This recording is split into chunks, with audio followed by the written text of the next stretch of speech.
Welcome to meeting number 17 of the House of Commons Standing Committee on National Defence.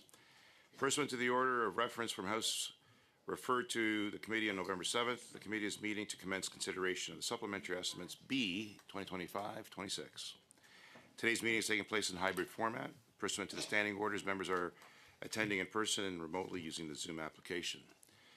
Before we continue, I ask participants to consult the guidelines on the table. These measures are to help prevent audio and feedback incidences and to protect the health and safety of interpreters. I'd like to remind the witnesses and members, please wait until I recognize you by name before speaking. If you wish to speak, please raise your hand. For members on Zoom, use the hand raise function, and the clerk and I will manage the speaking order as best we can. And for interpretation, use your earpiece and select the appropriate channel for either floor English or French. It's also available on Zoom. Again, all comments should be addressed through the chair. I would now like to welcome our witnesses. The Honourable David McGuinty, Minister of National Defence. We have Caroline Xavier, Chief of Communications of Security Establishment. Stephanie Beck, right? Deputy Minister, Department of National Defence. Lieutenant Colonel Stephen Kelsey, Vice Chief of the Defence Staff and Canadian Armed Forces. Mark Mess, Deputy Commissioner on behalf of the Commissioner of the Canadian Coast Guard. Jonathan Moore, Chief Financial Officer, Department of National Defence. Heather Sheehy, Assistant Deputy Minister, Materiel, Department of National Defence. And with that, I would now like to invite the Minister to his opening statement. You have up to 5 minutes, sir. Thank you very much, Mr. Chair, and good morning, members of the committee. Good morning, bonjour. Thank you for inviting me to appear before you today to discuss the 2025-2026 Supplementary Estimates B for the Department of National Defence, the Communications Security Establishment, and the Canadian Coast Guard. Mr. Chair, it's been about 7 months since I was appointed and honoured to become Canada's Minister of National Defence. During that time, the Government of Canada has taken bold action to rebuild, to rearm, and to reinvest in our military after, I think we would all agree, decades of chronic underfunding. In an increasingly dangerous and unpredictable world, the Canadian Armed Forces need state-of-the-art capabilities to defend every inch of our territory, especially in the Arctic and our maritime approaches, and to meet our commitments as a reliable ally. Cela m'amène à parler du budget. This leads me to the Supplementary Estimates B before us today, which were tabled in the House on November 7th. The additional funds we are requesting today will help us continue our work to strengthen Canada's sovereignty, security, and prosperity. Ce sont des priorités que nous partageons tous, je crois. Au total, la Défense nationale demande un financement supplémentaire de 1,1 milliard de dollars, soit presque le même montant qui serait transféré à d'autres organismes fédéraux, ce qui se traduirait par une augmentation nette globale de 35,6 millions de dollars. Cela porterait le total des autorisations du ministère à 46,7 milliards de dollars pour l'exercice financier à ce jour. Ces prévisions reflètent une combinaison de demandes récemment approuvées par le Conseil du Trésor et de remaniements liés à des projets d'immobilisation majeurs. Il convient de noter que ceux-ci comprennent 476 millions de dollars réaffectés au projet de capacité future d'avions chasseurs, 295 millions de dollars pour 17 projets financés par le fonds d'investissement qui sont prêts à recevoir un financement supplémentaire, notamment des logements pour les unités de la réserve primaire, des systèmes d'aéronefs sans équipage et autres. 215 millions de dollars réaffectés au projet de destroyer de la classe Fleuve et Rivière, 59 millions de dollars pour l'initiative de production nationale de munitions, 4,8 millions de dollars pour le radar transhorizon de l'Arctique et bien d'autres projets encore. We are also asking the Canadian Coast Guard authorities to support emergency towing services on the West Coast. In total, this funding request is offset by more than $1.077 billion in transfers to other federal departments and agencies, including $36.5 million to the Communications Security Establishment. Most of these transfers will support initial investments in our new defense industrial strategy, the first ever for Canada. This strategy will ensure that CAF members have the infrastructure and the equipment they need to defend our country and support our allies. It will also prioritize investments that boost the Canadian economy and create opportunities for our homegrown defense businesses to thrive, from small startups to larger established anchor firms. Mr. Chair, through Budget 2025, we will see an historic increase in defense spending, defense funding to $81.8 billion over 5 years, beginning this fiscal year. Cela comprend plus de 9 milliards de dollars. This includes over $9 billion from the funding announcement made by the Prime Minister on June 9th, which was approved in Supplementary Estimates A. Today, these investments will strengthen the readiness and resilience of the Canadian Armed Forces for decades to come, and it's long overdue. Our goal is clear: to give those who serve Canada the equipment, infrastructure, modern technology, and support they need right now to do the critical work we ask of them right now. In uncertain and volatile times, this is what Canadians expect, and we cannot afford delay. Before I conclude, I'd like to take a moment to acknowledge the work that this committee has undertaken in studying Bill C-11. I understand the committee's just concluded its substantive meetings and will shortly undertake clause-by-clause analysis. I believe and I hope the legislation before you takes the necessary steps to increase trust and transparency for victims and survivors of sexual misconduct in the Canadian Armed Forces. With that, I'm now ready to take your questions. Thank you very much, Mr. Chair. Members of the committee, merci beaucoup. Thank you, Minister. We're starting our first round of questioning, and it goes to Mr. Bazan. You have up to 6 minutes, sir. Thank you, Mr. Chair, and thank you, Minister, for appearing today on Supplementary Estimates B. You talked about that there is $476 million here in future fighter jet capabilities. Just wondering, we saw in the CBC story here that the F-35 beat the Gripen fighter jet by a mile in the 2021 Defense Department competition. In your report and recommendations to the Prime Minister in this review, did you let him know that the F-35 beat the Gripen by a mile? As you know, Mr. Bazan, replacing that CF-18 fleet, it will represent the most significant investment in the Royal Canadian Air Force, probably ever. And as directed by the Prime Minister, we are reviewing this decision to ensure that the F-35 continues to be the best choice for Canada. Canada will take the time we need to get this right. And we are continuing with our commitments to remain on track for scheduled aircraft deliveries. So in your advice to the Prime Minister, did you let him know that out of 60 points, the F-35 scored 57.1 or 95%? And beat the Gripen in every area on mission performance, upgradability, sustainment, technical criteria, and capability delivery.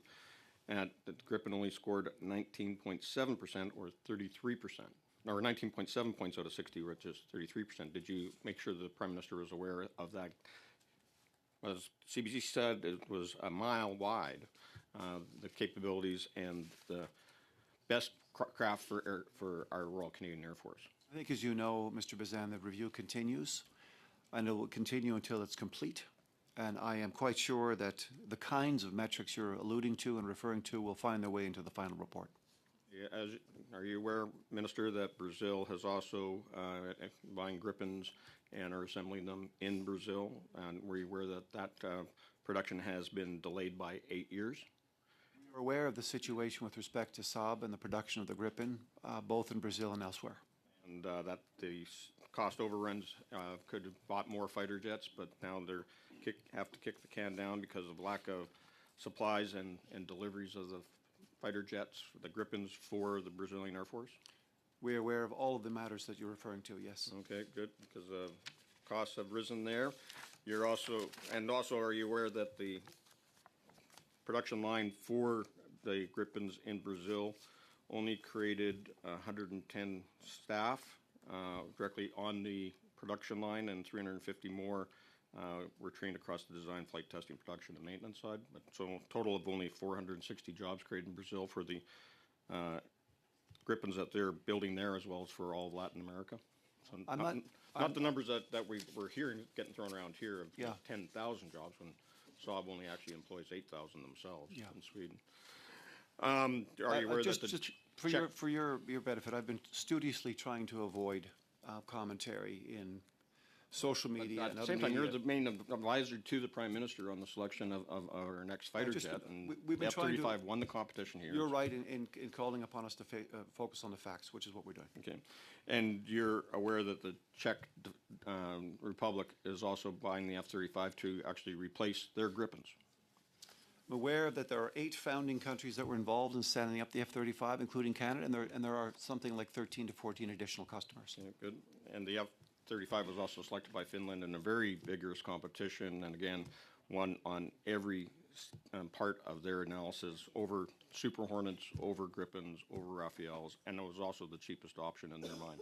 Aware of all of that, and I assume Fantastic. I'm hoping it will be you're part of sharing the that with review the as it's Prime Minister. presented to the Prime Minister. So in your recommendations to the Prime Minister, have you at all done a survey of our fighter pilots to see what fighter jet they prefer to fly, and if the decision is by the Gripen, are they going to stay in the Air Force? I'm quite sure that the review that's being undertaken will reach out to the folks who run the Royal Canadian Air Force and will get their operational and other input. Do you tell us how many fighter pilots we have currently in the Royal Canadian Air Force?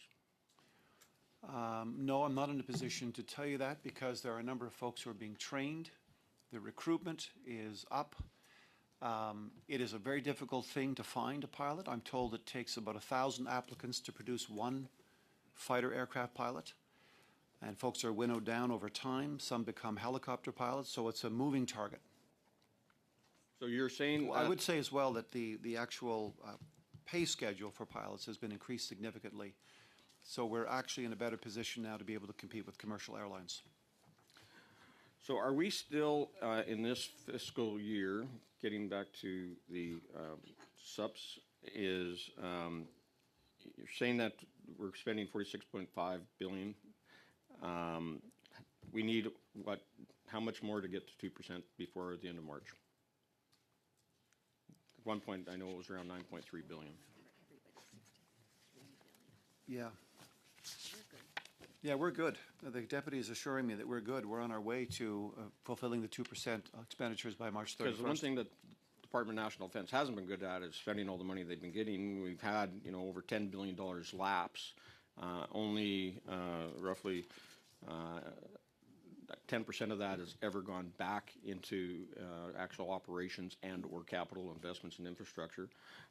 So how are you going to ensure that we hit the 2% and don't fall behind the 8 ball? Well, because we're proceeding line by line, expenditure by expenditure, procurement by procurement. As I said in the House yesterday, almost 38,000 jobs are being created right now in Canada with 15 major procurements. So we're on this and watching it like a hawk, and you're right to raise it. And we're making sure that we're going to be delivering on time by March 31st. Thank you. Thank Ms. Vivian Lapointe, you have up to 6 minutes. Thank you, Chair. Good morning, Minister, and thank you for joining us here this morning. Supplementary estimates B include additional authorities for ongoing capital projects and infrastructure upgrades across the country. Can you tell this committee how these investments will directly improve the quality of life for Canadian Armed Force members, whether that's through housing or modernized workplaces, equipment renewal, and how do these improvements support both recruitment and retention? It's hard to know where to start, Ms. Lapointe, in terms of the volume of undertakings right now at DND and CAF. We are busy rebuilding 33 bases. We're busy driving recruitment and retention. We brought in the largest single pay increase since 1997. It's important for Canadians to remember that Armed Forces members don't have collective bargaining. They can't go on strike. They're in a chain of command. They have to respond and they have to deliver. We have to make sure that the quality of life contributions that we can make as a, quote, employer are there so that we can recruit and retain. I'll give you an example. We're moving aggressively, for example, right now to make sure every base has got active Wi-Fi and powerful Wi-Fi for all members. Something that heretofore has not been present over decades. If we're going to go in and actively recruit young women and men from different locations in the country, if we want to go get more fighter pilots, as Mr. Bazan was alluding to, we need to make sure that we're meeting those folks more than halfway to make sure that they have proper housing, which we're investing in, childcare, which we're investing in, electrification of our bases, which we're investing in, water and wastewater, which we're investing in, kit, ammunition, rifles, kitchens. We're investing in all of this. And so, as the deputy mentioned to me a moment ago, it's line by line, project by project. So we're moving 50 balls down the field at the same time. This committee has been studying and talking about increasing our defense in the Arctic and modernizing NORAD. And we note that these estimates provide additional funding tied to Canada's NORAD modernization commitments, and it includes early warning, command and control, and surveillance systems. Can you tell us, will these investments keep Canada on track to meet our NORAD obligations and strengthen North American, Arctic, and continental defense, certainly at a time of rapidly evolving threats? We certainly plan on it. 2 years ago, we launched a $38 billion NORAD modernization effort. It is well underway. We all know why.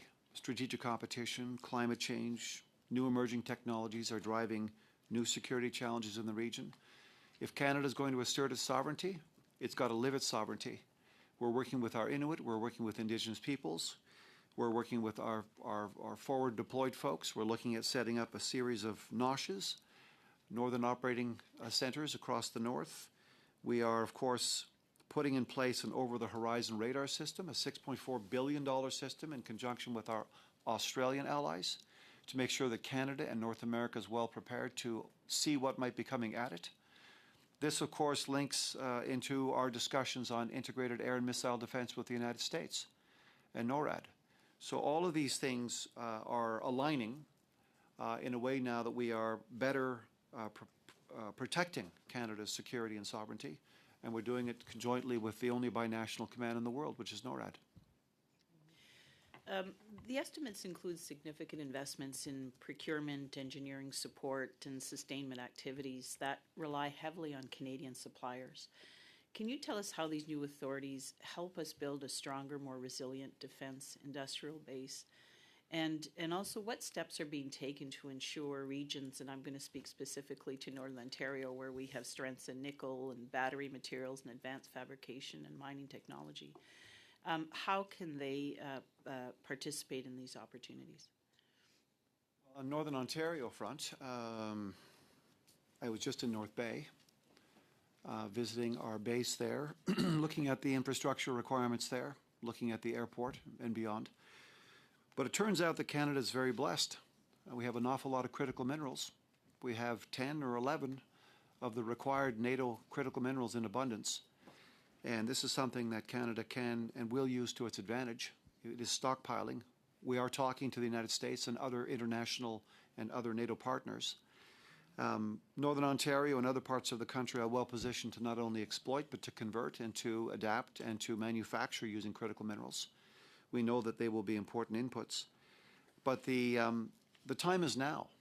This opportunity we have in front of us, as the Prime Minister calls it, hinge moment, the time is now for us to give rise to a stronger, more diverse industrial base drawing on defense. And that's exactly what we're doing with the Defense Industrial Strategy, which will be launched shortly.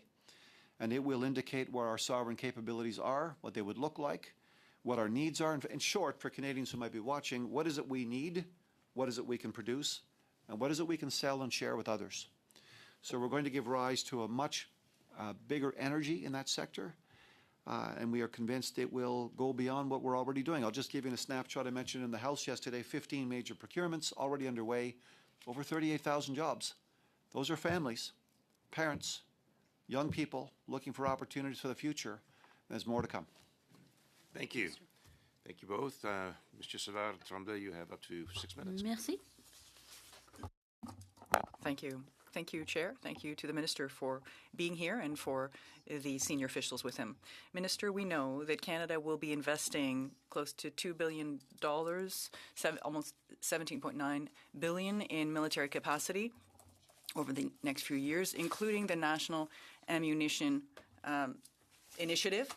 We also know that in the last year there have been a number of contracts, in fact, they've been documented in the media, that involve American companies. And basically, it was sometimes odd the way in which the bids were dealt with. Only American companies, for instance, could bid.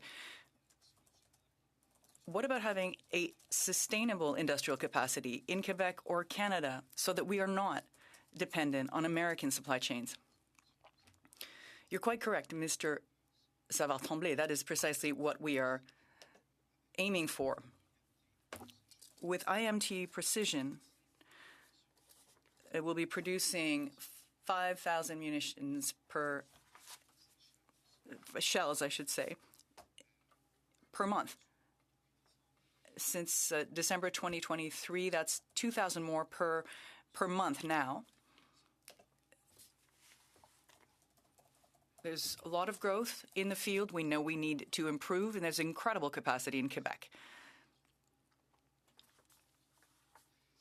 Our own capacity is what we need to ensure sovereignty. How do we do that? I mean, what is the strategy to make sure that there is no dependency on the American chains? In the SUP-Bs, there's $59.4 billion for production, expansion of our capacity to produce our critical munitions here in Canada. So we work with a number of companies.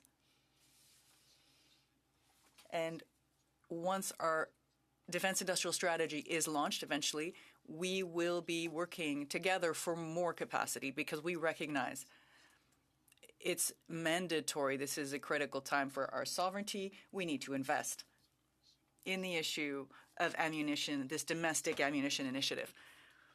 When you say that, you say to increase capacity, what does that involve? Subsidies to make these, to enhance and make them larger? Certainly, we will be enhancing the capacity. We are creating research centers that are top secret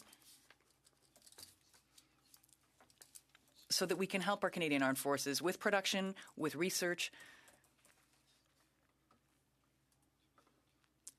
And that will actually create demand for the manufacturing of that ammunition. So there's an entire ecosystem, and that will be addressed directly in the strategy when it is launched.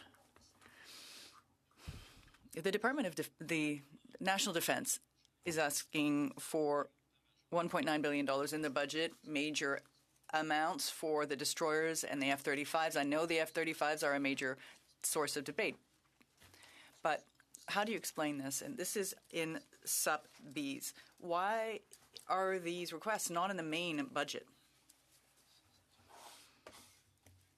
For that, I might need to defer to one of the experts here at the table, Deputy Minister or Chief Financial Officer. Thank you very much for your question. Estimates give us Selon additional. le budget supplémentaire, nous obtenons du financement supplémentaire. Dans ce cas-ci, ce sera pour couvrir les frais.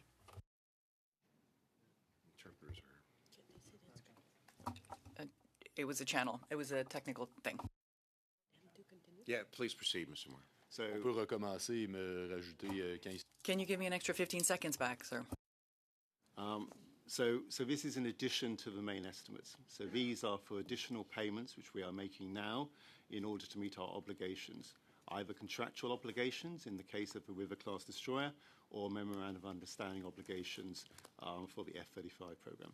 So they're additional. They're not the total amount of expenditures for the F-35 or the River-class destroyer program this year. Mais But my question was actually why. Maybe I could pass to my colleague who could address that. Certainly. Good morning, Chair. So I would say that as we manage contracts, it is not unusual for us to need to reprofile forward or back between fiscal years as we sort of continue to work with the companies, and these are very, very big projects, as you can imagine, to just make sure that we have the funding in the right fiscal year to meet our contractual agreements. And so with respect to the River-class destroyers, we have, for example, just started construction on the first. So that's an important milestone that we have reached this fiscal year. But we are always monitoring those payments. Mais là, pour l'année en cours, là, pour l'année qui... But for the current year, the current first fiscal year, what still needs to receive funding for which there would be this particular supplementary estimates? Are there certain budget items you need to tell us about? Yeah, so I have sort of categories of spending that we're going to be using this funding and funding that we have in this fiscal year for the River-class destroyers. So things like spare parts, ammunitions, tools, materials, and other key supplies. And this funding is also going to be used to develop and deliver training so that our members are ready to operate the new ships when they arrive. Combien de temps, Monsieur Président? How much time do I have left, Mr. Chair? If I may, yes, go ahead. Look, it's important to remember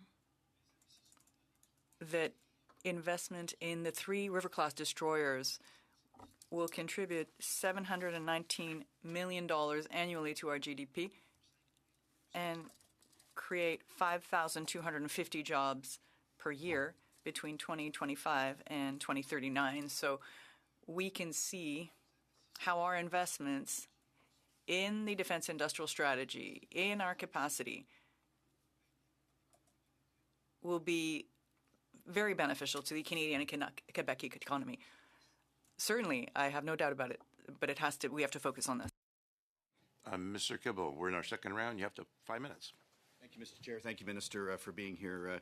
You mentioned in your opening remarks new funding for emergency towing services on the British Columbia coast. Could you say how much that was again for me, please? Just get it for you. 12.6? Thank you. 12.6, forgive me. We know that there's a weekly U.S. oil heavy cargo barges that travel the Inside Passage, Hecate Strait up to Alaska from Washington. Is that what these emergency towing services are for, or what emergency towing services are these for? May I? Please. Ask the Coast Guard. Thank you for the question, Chair. These emergency towing vessels have been in place since 2018. They were funded through the Oceans Protection Plan. And what that does is provide that backstop for a disabled vessel, that emergency towing capability. It's supplemental towing service that the Coast Guard currently doesn't For have. the Minister, Secretary of State Fur appeared here on October 23rd, and a colleague asked him about the F-35 procurement review, which he replied, "It's not my file." It seems odd given it's the largest procurement project. So if it's not, is this your file that you're reviewing?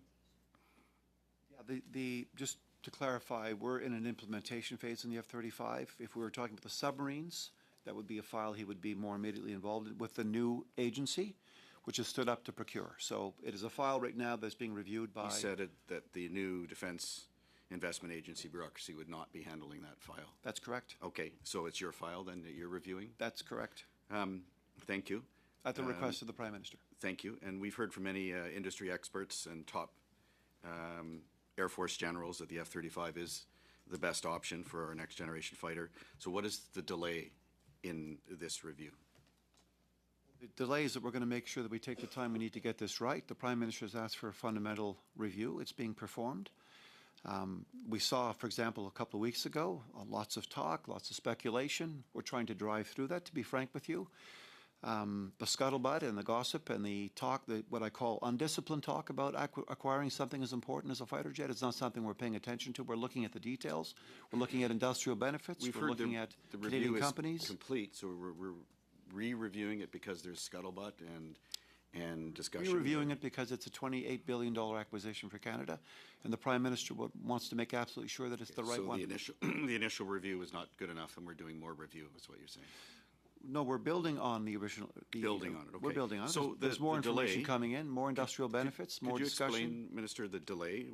What is costing Canada for this delay, either by the month or by the year?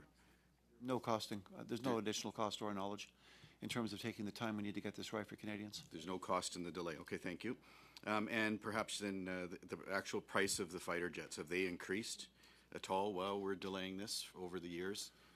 And how much is that costing us? No, not to my knowledge. No, the fighter jet contract is the fighter jet contract. The Auditor General indicated some inflationary pressures.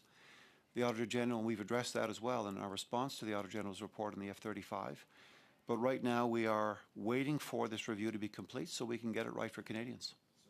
Then the initial F-35s that were purchased, the follow-on, if that decision is made, they would be at the same price as the initial ones? Or are they going to be going I'd like up? to ask my deputy to give you a bit of insight if I could. Please. Merci. Thank you for the question, Chair.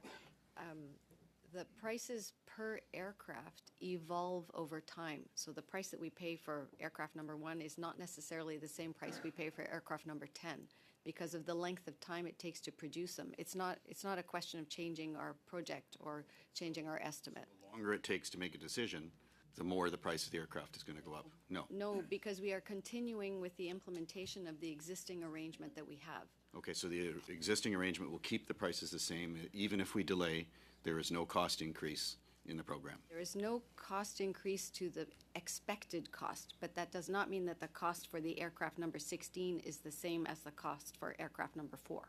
Okay, but those prices will remain the same regardless of the amount of time it takes. So this is what I'm trying to get at. So that's okay. Thank you very much. Minister, you mentioned $476 million that is listed in the supplements for the fighter jet program, including training and infrastructure. Does this mean that we will be investing in bringing flight training back home to Canada? As you know, it's currently our pilots are being trained in the U.S. and in Italy primarily. That is the plan. Right now, when Canada does take possession of its first F-35 or F-35s, as you know, we've committed to 16. Pilots will be trained in the United States, but we are looking forward to moving now with the expansion of the fleet. We'll be looking forward to training those folks back here in Canada. Mr. Watchhorn, you have up to 5 minutes. Merci, Monsieur le Président, puis merci à vous. Thank you. Thank you to the witnesses for being here. Minister, I had this incredible opportunity to make an announcement in Halifax last month. And we really met with some innovative companies in the defense sector. I'm sure you've traveled throughout the country, that you've met with so many companies of that ilk that are going to be able to take full advantage of the defense industrial strategy. I'd like you to explain to us how these businesses will benefit from this strategy.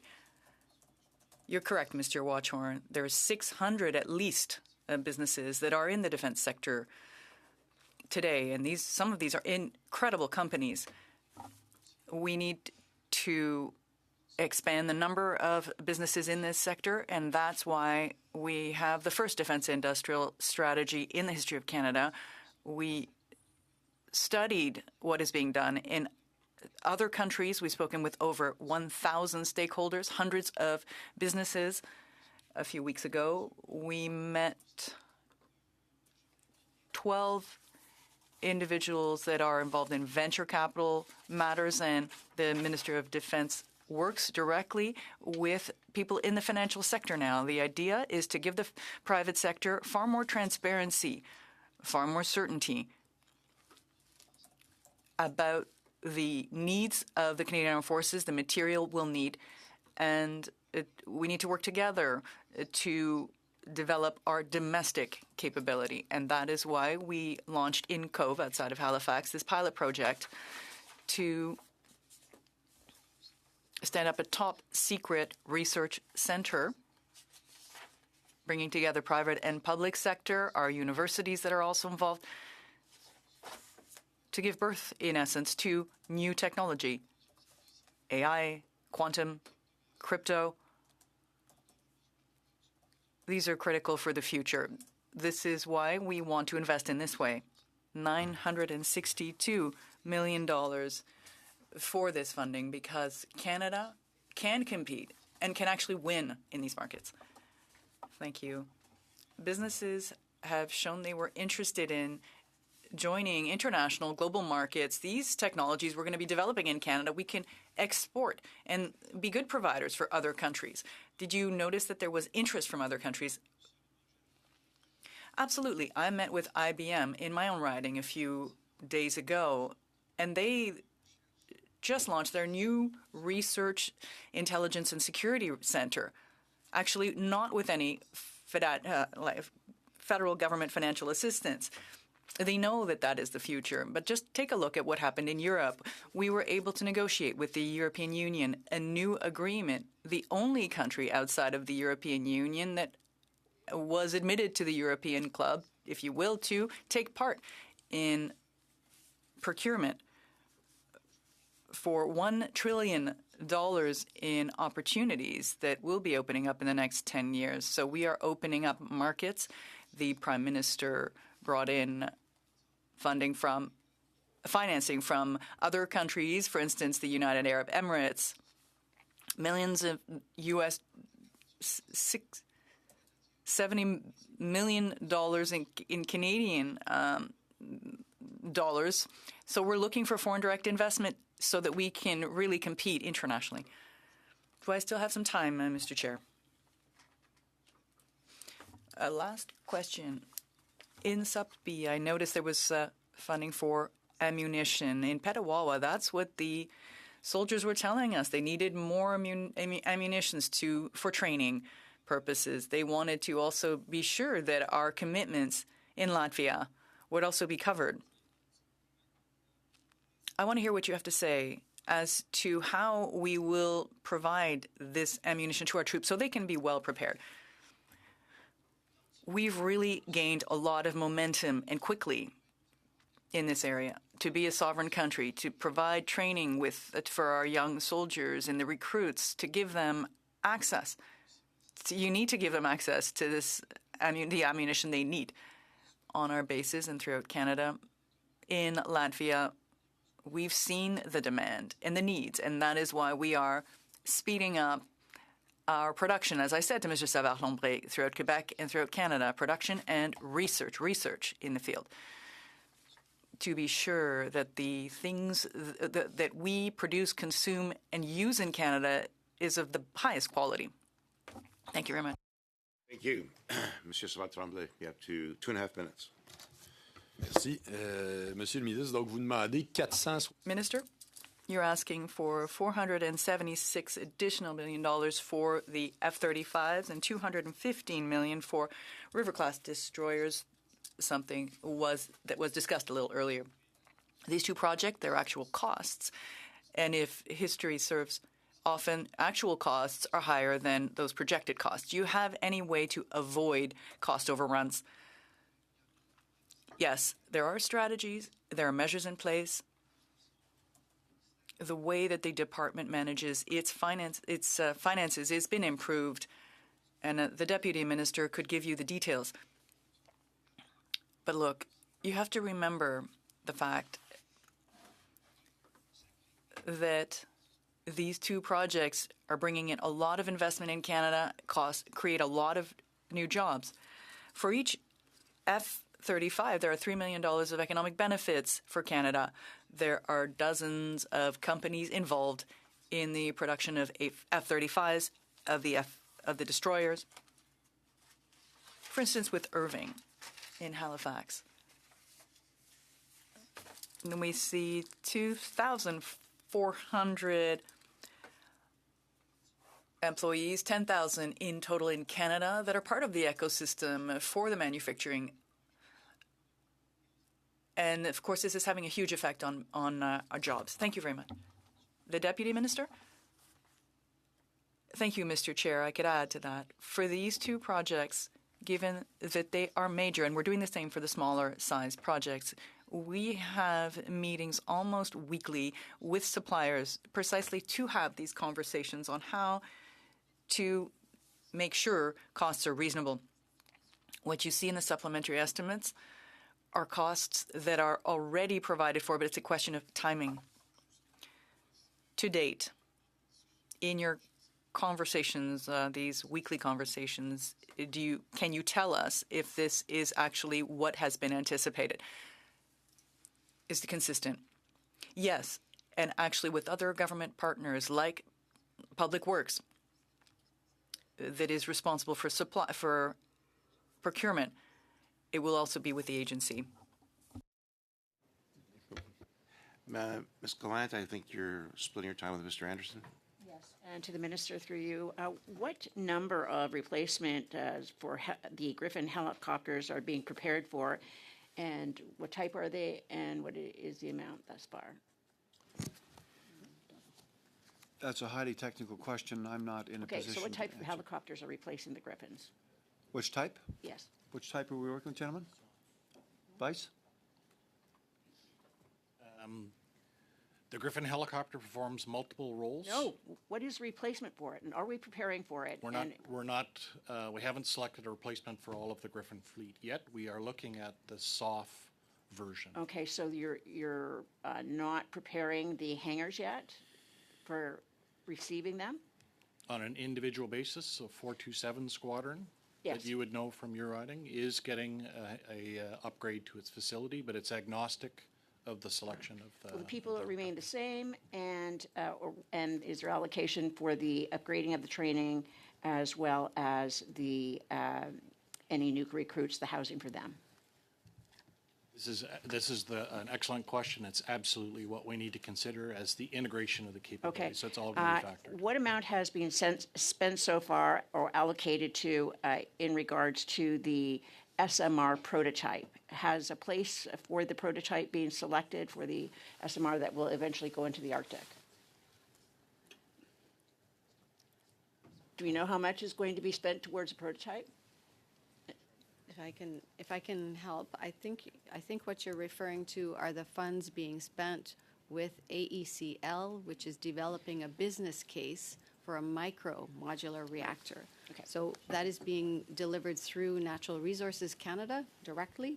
So, but onto D&D property. well, right now it's a prototype. It's in development. So then they would need to consider where they would use what place makes sense to do any testing, and then eventually, when it's all in good shape, where we could purchase as a government and deploy. Okay, my question is for the minister, if I may. I'm taking this over. Mr. McGinty, do you agree that our forces should have the best possible equipment to keep them safe? Yes. Do you agree that the only metric we should be using is the quality of the equipment that we're using and the advantage that it gives our forces in the field? I agree that we should be relying on the operational advice of the Canadian Armed Forces. Okay. Inflection Point 25 considers 4 entire divisions for a total of anywhere between 60 and 80,000 soldiers. At the present time, and the infrastructure required and the equipment required to allow them to operate. At the present time, we can't fund a single brigade that's combat ready. This paper contemplates 16 of those brigades, 4 of which have to be combat ready. So far, we have the Coast Guard dragged into the mix, and now we're moving part of Transport Canada. Can you talk about can you tell us how much of the 2% is being allocated? How much of the 2% is being made up by the Transport Canada addition? That's okay. It's a tiny fraction of the total. How much money, though?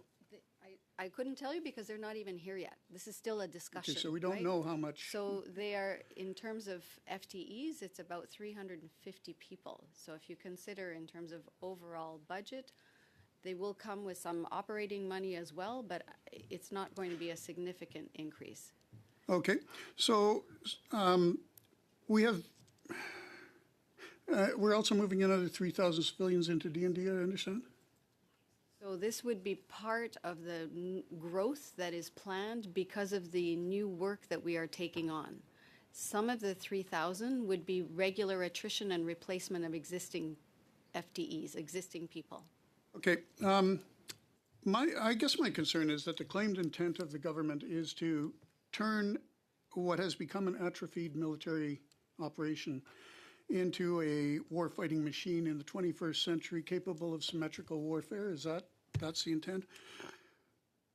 That's the intent. My concern is that we are going to, with all of the scrambling to drag all this stuff under the D&D budget without any real kinetic ability or addition, that we are going to get second-rate equipment like the Gripen, for instance, instead of the F-35. Can you assure us that the only criteria we're using is the safety of our soldiers moving forward? You ask a very important series of questions, and I think we should all admit that we've all been negligent for the last 40 years. I'm not arguing about negligence. I'm So asking what we're talking going about now is we've gone to the Canadian people. They have agreed that we should reinvest, rearm, rebuild. Excuse me, sir, but that's not my question. My question is the only criteria we should use in getting equipment the betterment of the safety of our soldiers and their ability to operate? I think the most important criteria is to listen to the operational advice from the experts who run the Canadian Armed Forces. Who say that the F-35 is the one? Okay, thank you. Mr. Chris Mallet, you have 5 minutes. Thank you, Chair. And thank you, panel. It's an all-star panel we have here this morning for sure. Minister, you along with Minister Anand announced earlier this week more than $200 million in funding for Ukraine. Could you please detail how the investment will strengthen Ukraine's ability to meet its most urgent operational needs to defend its territory? Thanks for the question. I think most members are aware that Canada, like every NATO country, has agreed to participate in the support of the creation of the Pearl program, which was negotiated by the Secretary General of NATO with the United States and others. Canada was one of the first contributors for the first packages, one of the first 3, I believe it was, $500 million US. And we've agreed now, we've decided to go further and support Ukraine even further with another 200 million Canadian, combined with others to buy another package at a time when Ukraine is in desperate need of more equipment. So the benefit is to be able to procure the equipment and get it to the theater of war as quickly as possible in Ukraine, because it is available, it is manufactured. And so the choice of materiel is a choice that is put forward by the Ukrainian military. On another note, and I know we seem to have had a bit of a running ad for Lockheed Martin here this morning, and maybe we'll show a little bit of love to Airbus. But Minister, could you please provide an update on the major air mobility and transport aircraft procurement initiatives, how these acquisitions will strengthen operational capacity at 8-Wing Trenton, which is in, of course, my riding, the Bay of Quinte. As well as with that question, we'll get that question out of the way first. You're talking about the Huskies. Well, the Husky fleet, and Yeah. I'm looking for any kind of an update as to where we're at with that program. The improvements to 8-Wing in particular that are coming along to accommodate that fleet, sir. My understanding is that we're on the way to receiving these aircraft on time, and the $850-odd million of the reinvestment into Trenton, which will create 1,000 jobs in that region. Very helpful. HVAC jobs, electrics, concrete, lumber, gravel, construction.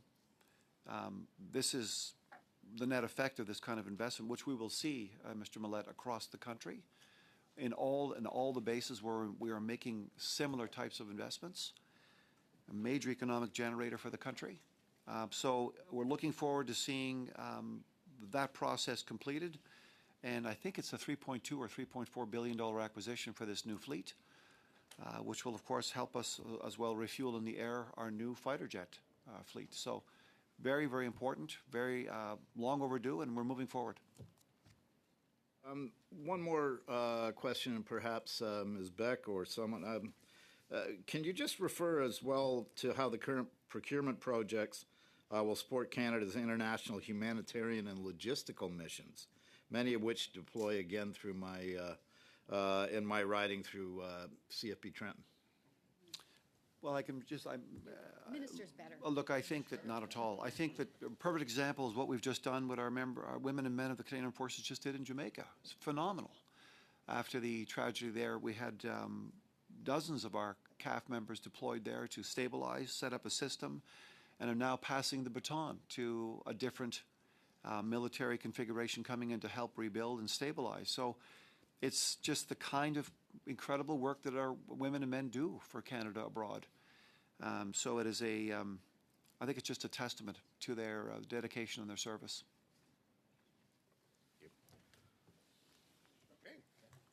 Thank you. Mr. Bazan, you have up to 5 minutes, sir. Thank you, Mr. Chair. In these estimates in capital expenditures, how much of that is going into housing?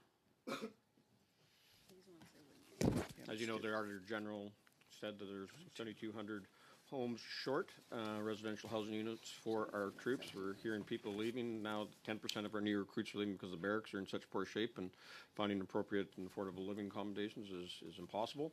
So I'm hoping that we're making some major investments. The exact number is not in front of me, but I can tell you what we are doing. We're constructing and renovating more than 2,000 units within the next 5 years. That's in Gagetown, Halifax, Valcartier, Trenton, Kingston, Petawawa, Borden, Edmonton, and Esquimalt. I can tell you that I've authorized new alternative methods to purchase housing. For example, we just purchased 37 minutes from the Canadian Forces Base Esquimalt, an entire building, which had never been done before. My understanding that building ended up costing us double what it was originally listed at. It got into a bidding war, but I appreciate the No, I don't think that's quite correct, but we'll review the numbers. Monsieur le Président, la dernière question n'a pas été interprétée. The last question was inaudible. It was inaudible at the mic, so if people could speak one at a time. Slightly under. Yeah, forgive me. I think my information, Mr. Bazan, is that we paid under asking. Est-ce qu'on peut connaître la question? Can we hear the question? The mic was off. Can we hear the question? I just asked for the question again. And we're just talking about the investment in Esquimalt for the 37 units condo building that was in receivership and turned into a bidding war and was more than what originally was offered. I think it was 2.9. I think you got it for $4 million. I think that's not correct, but we will get you the numbers. Okay, no, I've got them actually from. And just in terms of Jonathan. But sorry. Okay, sure, go ahead. So no additional funding in supplementary estimates B for housing. Significant funding was provided in the main estimates as a result of the ONSAF policy decisions last year. Okay, because up until last year, there was only 32 houses that were slated to be built by your predecessor. In the subs, you also have domestic ammunition production initiative, $59.4 million. What is that for, and how does it benefit CAF?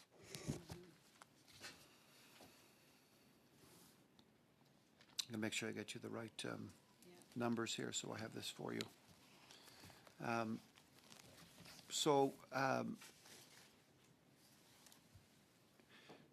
For example, investments we've made with IMT Precision can now produce 5,000 shells per month, an increase of 2,000 shells per month since December of 2023.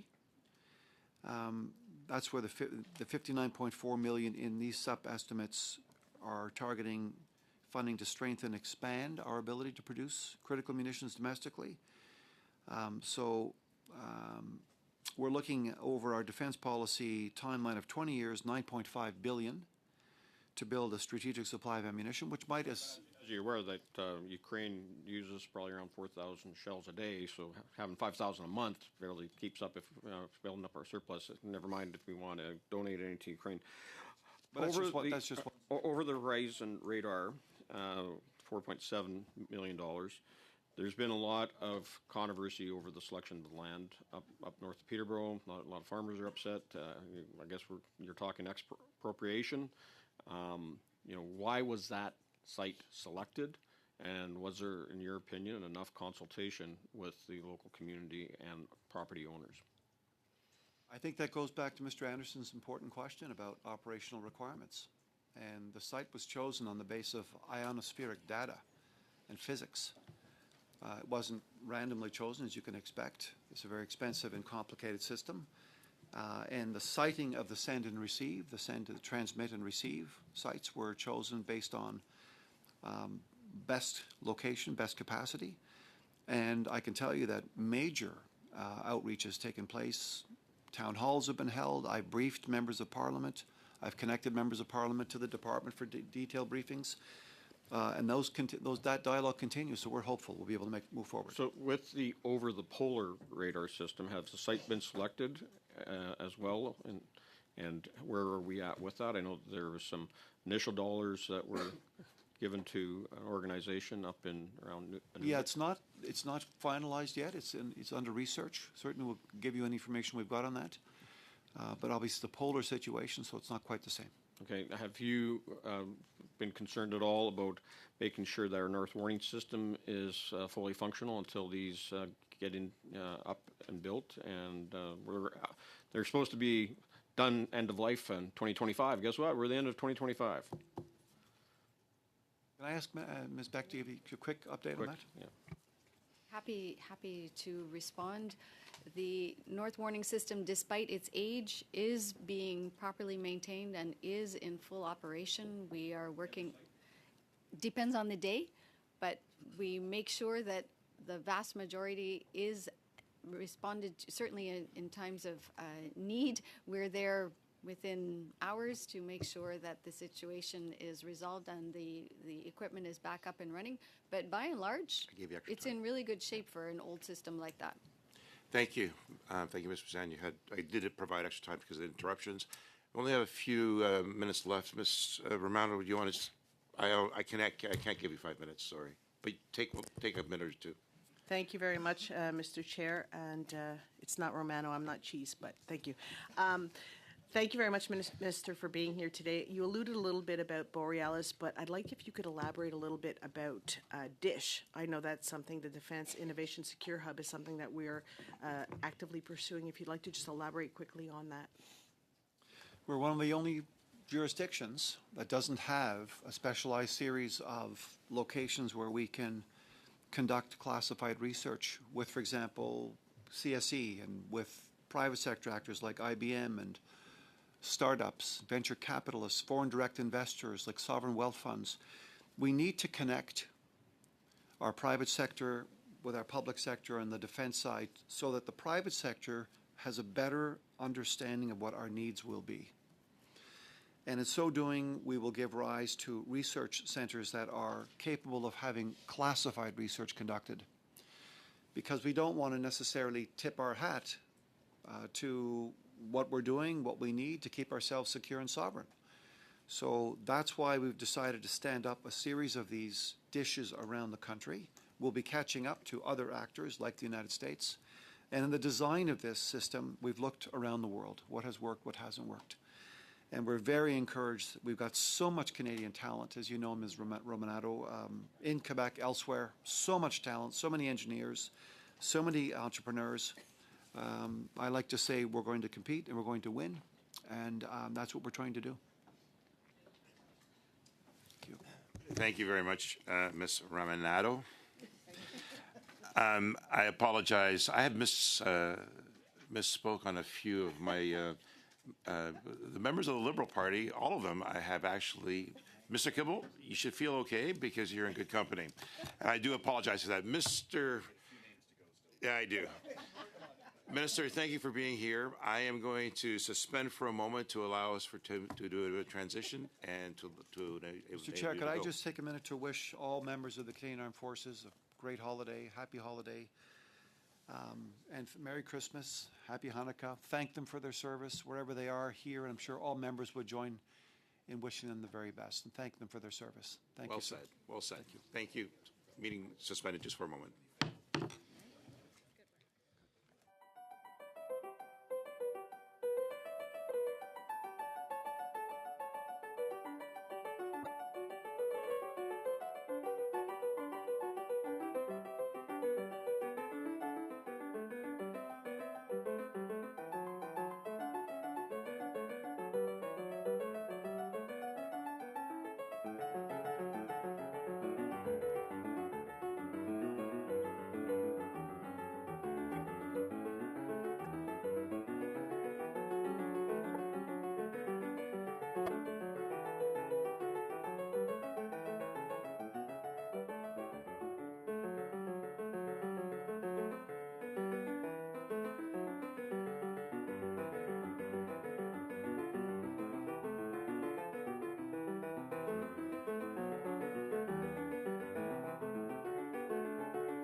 I want to welcome to the table Julie Chassé, Chief Financial Officer at the Communications and Security Establishment. And we'll continue to proceed with questions. I will have Mr. Kibble go up first for 6 minutes.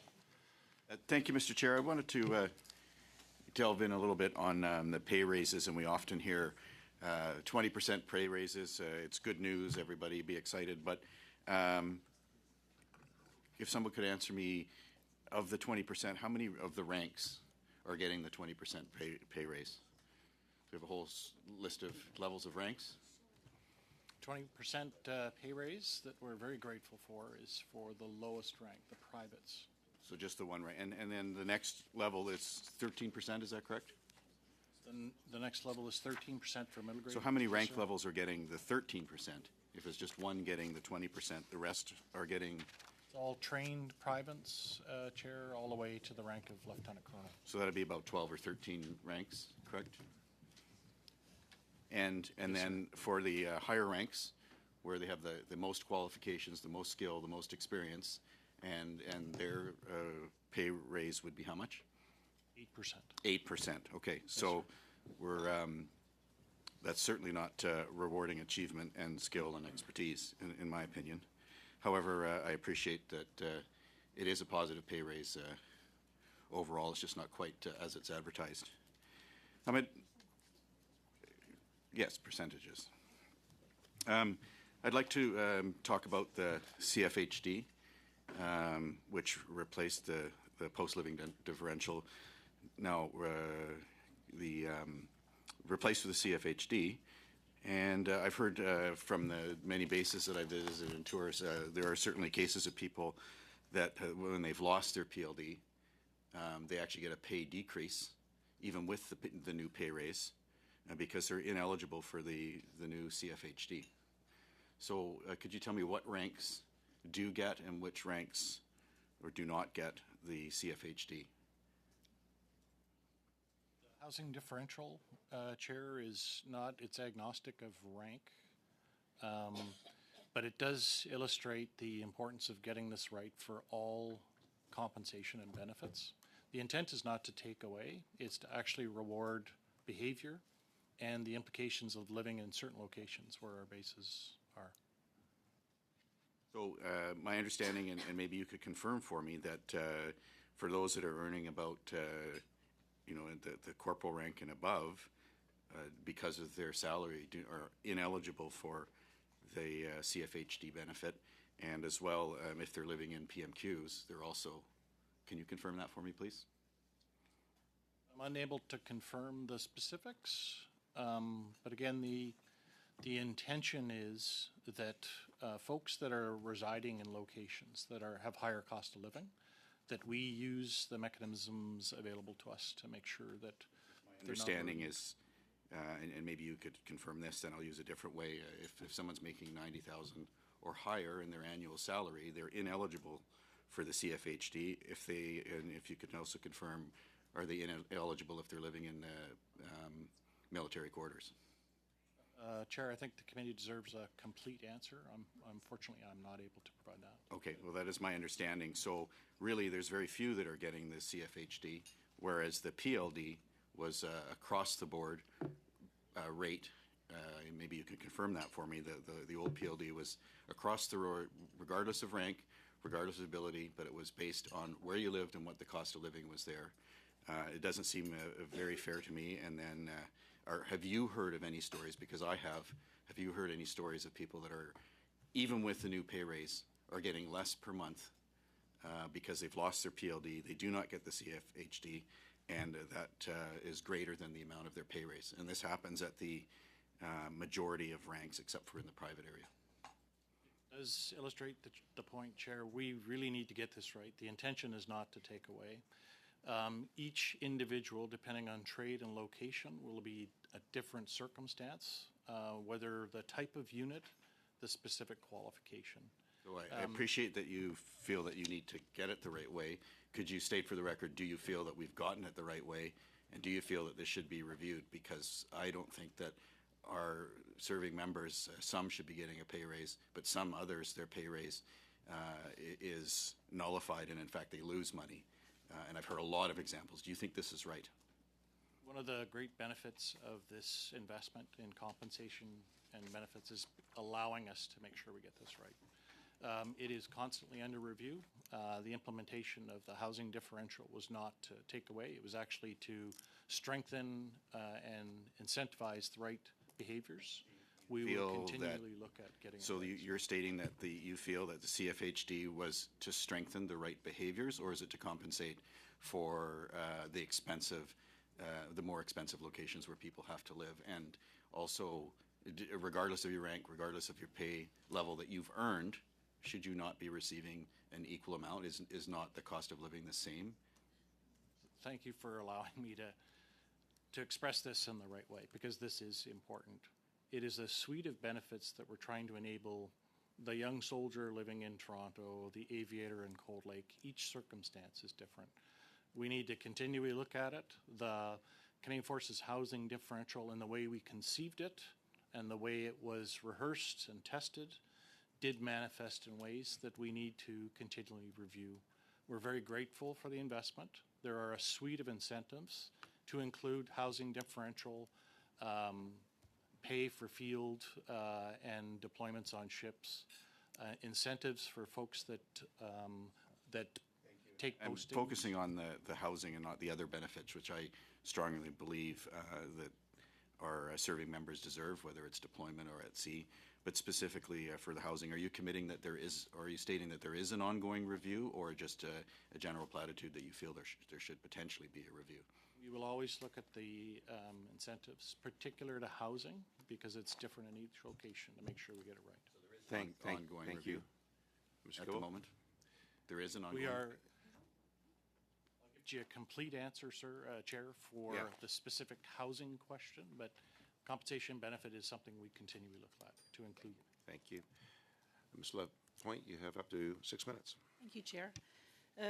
Madame Xavier, the estimates include new resources for cyber defense and communications security. Can you tell us what capabilities or capacity enhancements that this funding will allow the communications security establishment? Mr. Chair, thank you for the question. So yes, in SUPS B, the CSC is getting an additional $70 million, and the majority of that funding is going towards the CRIP program that is part of our mandate. Part of what we do at the agency is ensure that cryptography and communication security is well protected, and we have to continue to invest in that infrastructure. So as a result, 9.5 million of that is for exactly that. It's to replace aging infrastructure and continue to modernize. And another way to look at that is continuing to ensure that we're upgrading the locks and keys. And then the other 22.5 million of that helps us is a reprofile, and we heard that term used earlier with the minister, where it's an opportunity to ensure that we're aligning the funding with the project deliverables and continuing to keep the project on track. And so we, not all crypt is created equal. We need to ensure that the cryptography that we are using continues to ensure that our data remains secure and ensure that it is going to be able to stay protected from adversaries who are potentially interested in some of that data, but as well as also underpins all military communications and ensures that we are able to operate all the capabilities, such as fighter jets, for example, that are used by the military in ensuring that that cryptography is as protected as can be. So most of the investments are there. There's portions of the investments that are going to other departments. They're called departmental transfers, including ensuring that we're continuing to keep updated our what we call our Secure Communications for National Leadership Program, which is our secure devices that we use to communicate, as well as transferring some funding to our Foreign Affairs Department for our overseas footprint, as well as to the RCMP to continue to do the work they do on our behalf when we're doing security screening in particular, for example. So, given your wealth of experience and expertise, can you tell us how the new funding will strengthen CSC's ability to protect the government's systems and ensure that support secure operations across the federal departments? Yes, so as mentioned, CSC has in its mandate to do cybersecurity and information assurance. And to be able to do information assurance, you need to have cryptography and really stay on the leading edge of what will come with regards to protecting our systems. Cryptography is protecting the house, but to be able to ensure that all the locks and the keys remain secure and that we're able to have that communication remains secure, we have to continue to update it and invest in it to make sure that the keys aren't stolen and they're not copied.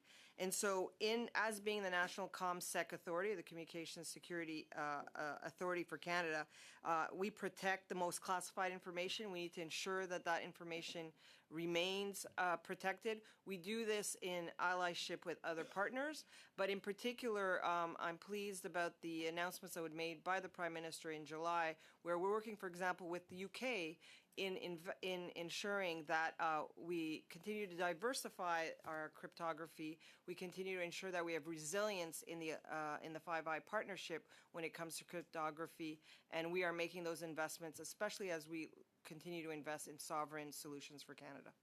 Thank you. Lieutenant General Kelsey, the estimates include funding for training, for readiness, and for equipment support. Can you tell us what improvements to operational preparedness does this enable for the Canadian Armed Forces? Significant investment relates to our ability to put more folks in the field for training, more flying hours. So it's focused very much on the force we have today. So it's increasing the availability, opening and accessing more parts, as well as delivering more training across the board, air, land, sea, and special forces. And Deputy Minister Beck, the estimates include additional authorities for several major capital projects.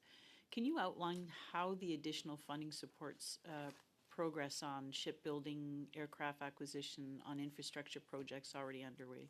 How does that support those projects now underway?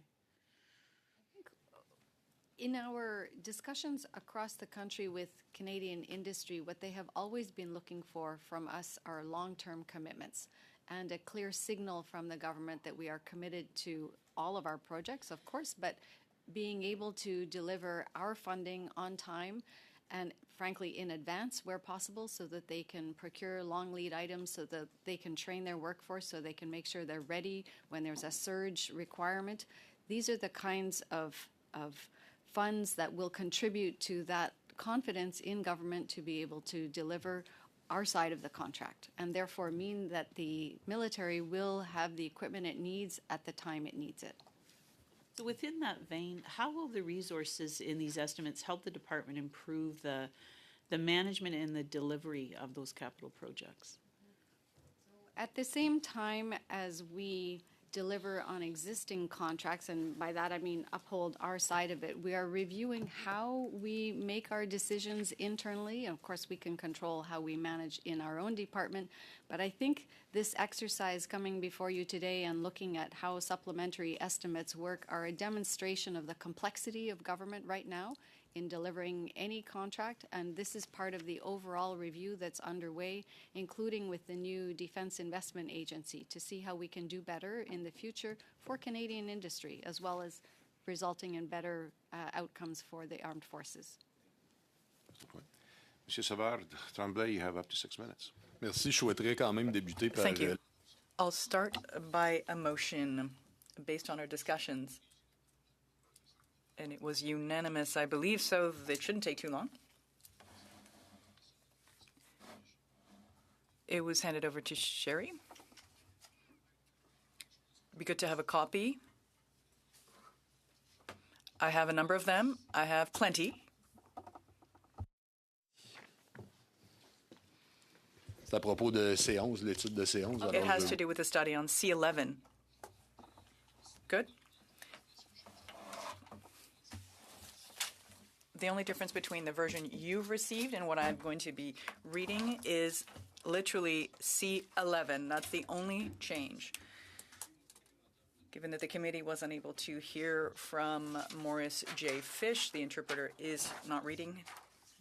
Whereas the committee was unable to hear the testimony of the Honourable Maurice J. Fish or to question him due to technical difficulties, whereas the Minister of Justice and Attorney General of Canada did not appear before the committee despite the invitation extended to him, and despite the importance of his testimony as emphasized in the study motion adopted on October 23rd, 2025, whereas the transcripts of the meetings of November 20th and November 27th and December 2nd, 2025 are still not available in both official languages, that committee members be granted an additional week following the adoption of this motion to submit their proposed amendments to the clerk, and that clause-by-clause consideration of the bill be postponed until Parliament returns in January 2026. Do we need unanimous consent?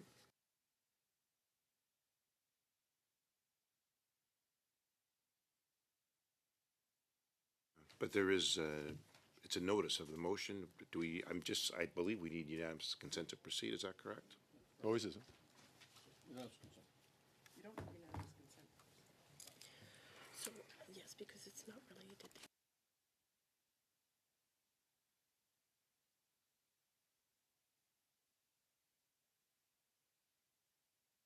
It's not part of the supplements, the discussion that we're having. We do need unanimous consent to proceed if we put forward this motion. Do we have unanimous consent?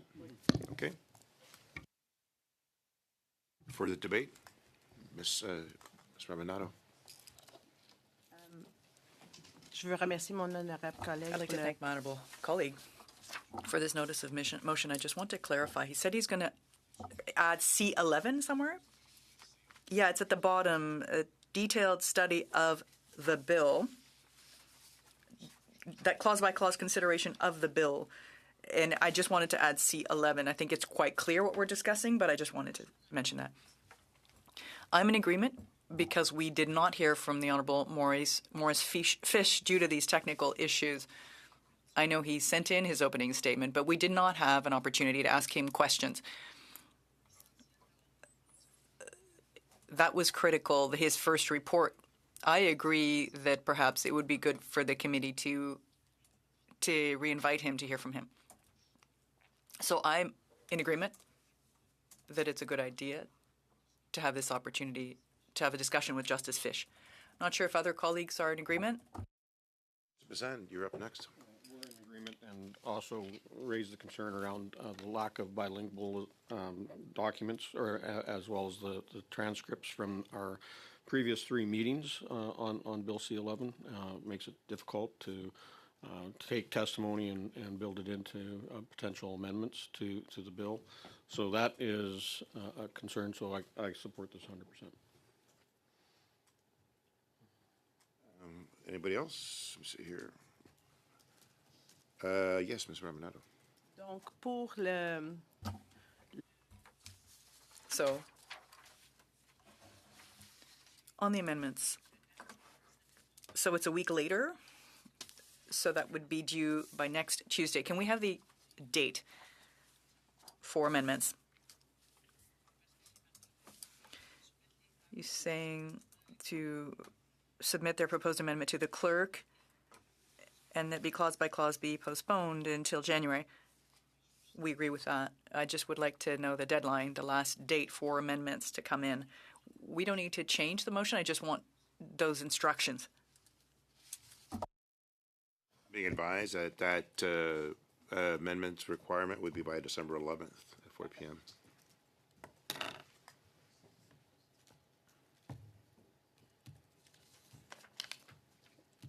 Any further debate? So, are you requesting the addition of the amendment? No? No, I just wanted to You get just the want to clarity. clarify the date by Yeah, which that's it it. is. C'est clair, puis là, ça a été dit à caméra ouverte, fait qu'on a une date. I think it's clear, and it's been said openly here, so yes, no need to change the motion, just to be clear on the deadline. This also then postpones our clause by clause, right, for the next meeting. So, unanimous consent, is it given? Are we proceeding? Do we need to vote on it? No? Passed. Yes, Mr. Bazan. Yeah, just in lieu of this, since we're talking about, and I gave notice of motion last Tuesday, November 25th, I'll move the following motion that pursuant to Standing Order 1081A, the committee requests the Department of National Defence to table the full unredacted memorandum of understanding with the province of Ontario concerning the implementation of the provisions contained in Bill C11, and that the memorandum of understanding be tabled with the committee no more than 5 days after the passage of this motion. And again, I think this is an important piece of information that we need in our full consideration of potential amendments.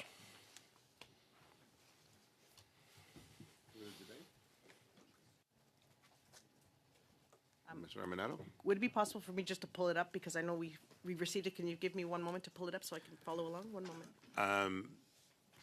I don't wish to suspend. Is that okay if we just take a moment just to have the review? Sorry, witnesses. Trying to take care of business here. That affects you guys. It affects you, absolutely. Désolé également, mais vous comprenez, c'est une de... Apologies also. It's one of our last meetings before the breaks.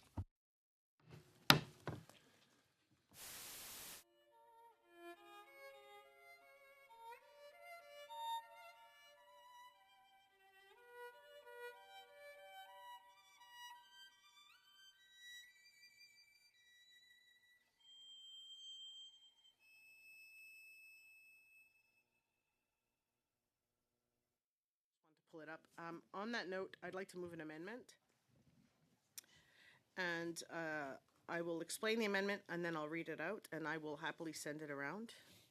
So the amendment is to remove the word unredacted and to add after the word to table the following in accordance with the Access to Information Act and to replace no more than 5 days by as soon as possible.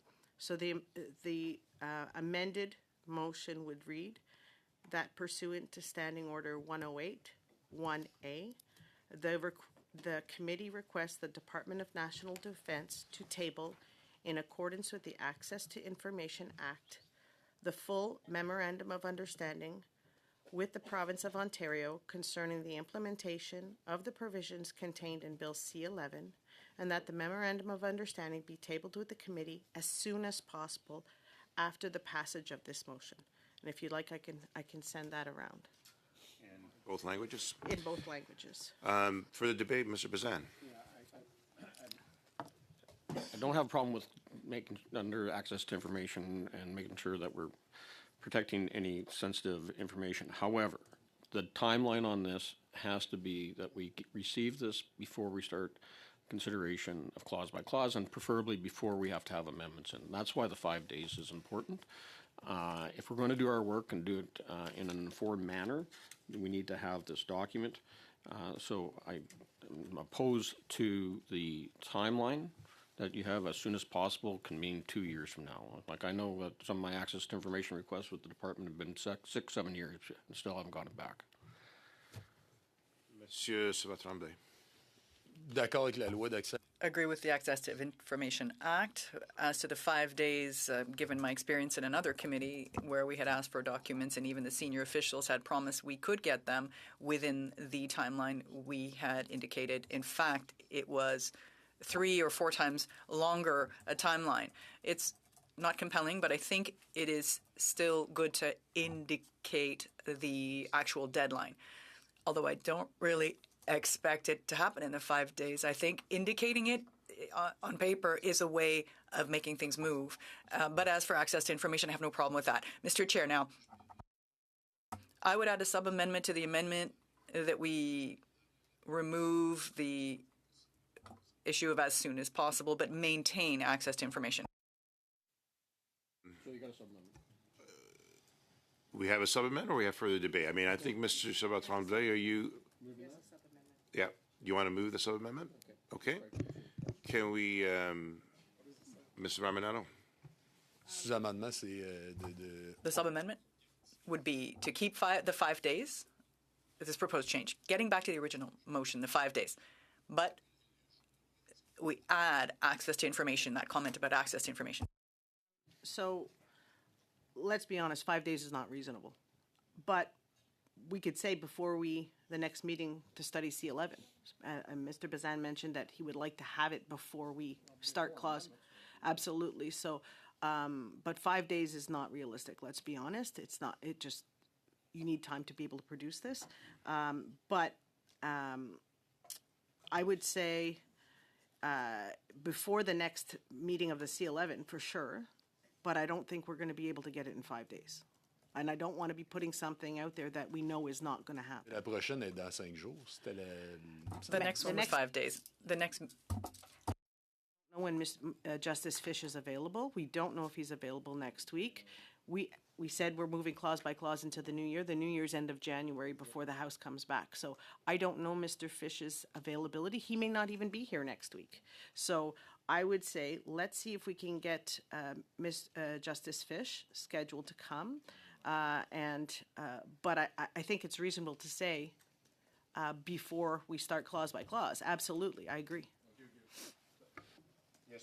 Non, c'est parce que c'est tout simplement pas ça. No, it's just that that's not what we're talking about. At the start, when you were saying before the next meeting on C-11, I thought that was Tuesday, so that's 5 days. But if you're talking about clause by clause, that's something separate. I just wanted to clarify that. That said, what I'm concerned about with Madame Romanato's proposal here is that it be unclear. You send a directive, you ask for documents within a timeline, but we ourselves don't even know when that would be. We ourselves don't know when the meeting will be, that we say before a meeting, but we don't know when that is. That's what I'm saying. Romanado. Could we say before clause by clause? We start clause by clause? Would that be sufficient? Avant qu'on commence. Before we start clause by clause. C'est ça. Si on le sait pas, c'est quand If we don't know when that is, well, we just passed a motion saying that we would move clause by clause to January. Yes, but if, based on what you're saying, it happens that Mr. Fish is unavailable or something else happens and we can't, let's say it's February 2nd the second week of February rather than that first one in January. The indications we have here in this motion we're requesting for documents, that's what I'm saying. So if you consider the motion we just passed, saying that we were going to start with clause by clause, not until Parliament resumes in January. If Mr. Fish is not available next week, that means we might maybe only have him available end of January, meaning that we can't start clause by clause until, say, early February. But knowing that we need to have this MOU prior to that. Before we start clause by clause. I understand the idea. I think that's what we all want on our side. But my concern is this. Okay, let's say I were to get this order. I would be the one to produce documents, and I were to get that request from the committee. My first question would be, when? What's the date? That's what I'm saying. So let's recap. We have a unanimous motion already that we've passed in regards to your proposal with Mr. Fish and so forth. That's already in. Now we have a motion put forth by Mr. Bazan, amended by Ms. Ramanado, and sub-amended. Can I have a recap on the sub-amended motion? Clerk, do you want to recap where we're at, please? So my understanding is that the sub-amendment of Monsieur Savard-Tremblay is to remove the as soon as possible and keep the no more than 5 days. You can always move another amendment after. Si Madame Romanado veut mettre un délai. If Madame Romanado wants a more realistic deadline, that's fine, but I want it to be indicated. We don't want something so vague as to say before a meeting we don't have the date for yet. I think she's having discussions. I'm not sure she heard me. What I understood, if I may interpret, was to have it before clause by clause. Mr. Bazan first, then Ms. Ramanado. Just on point of order, that you got a sub-amendment that removes as soon as possible from the amendment proposed by Ms. Ramanado, that we should deal with that, and then if there's going to be, they have a chance then to modify to do a sub-amendment as well to the amendment. If that's so chosen, then we can go there. So let's vote on as soon as possible. En fait, si je veux. It's just that if we want to consider the concern Madame Romanado has, is that the deadline is not reasonable according to her. But my point is, I'm not in disagreement with that. It's good to have a reasonable deadline, but having an uncertain date for a meeting might not be that useful for the drafting of documents. Why not say it could be upon our return in January? Would that be better? So we are still in debate. We're in debate of the sub-amendment. So let's continue on that debate. I think we're debating the terminology of when that date should be. Ms. Ramanado. So I'm fine with dealing with the sub-amendment. It makes it a lot cleaner, but I think it'd be helpful if we can actually have 2 seconds just to talk, because I think we can come up with a solution. Yeah. Okay, so let's, I can suspend so we can discuss this very quickly. Clear off the sub-amendment first. We can. Then we can do with it the in suspension too. I suspend just for a moment. Okay, let's.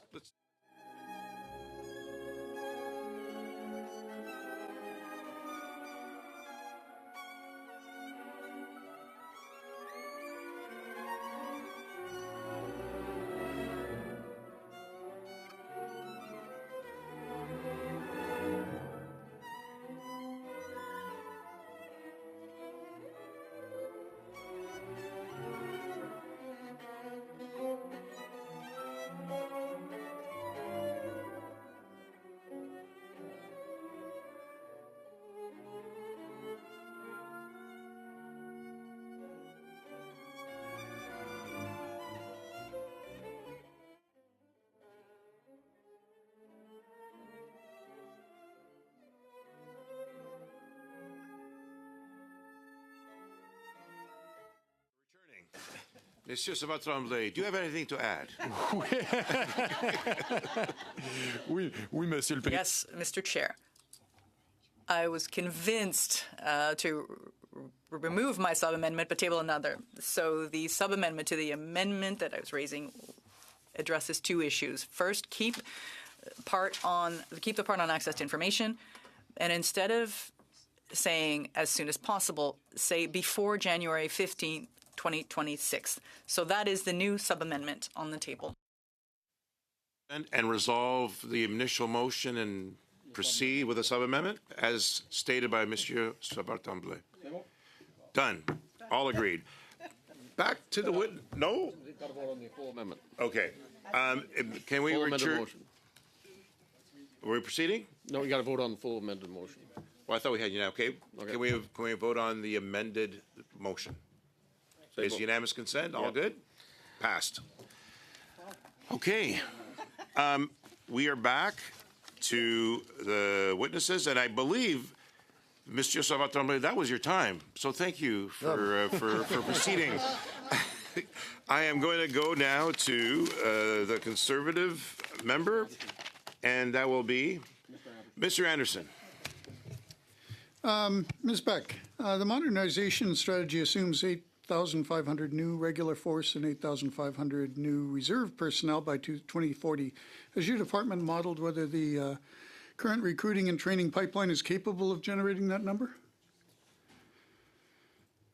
I'll turn to the vice after to add more, but that is absolutely what we are seized at. And I would say it's not just as simple, in fact, as recruiting more people. It's making sure they have the equipment they need, the training grounds they need, the housing, the benefits that are all there. So this is a complex process that marches together. It's Indeed. not just a question of... And have you got an actual plan to do that? We do. Pardon me? We do. You do have a model? We do. Are we able to see that model? Not at this minute, but we can certainly come back and go into more detail. Okay, can we have that sent to us then? Thanks so much.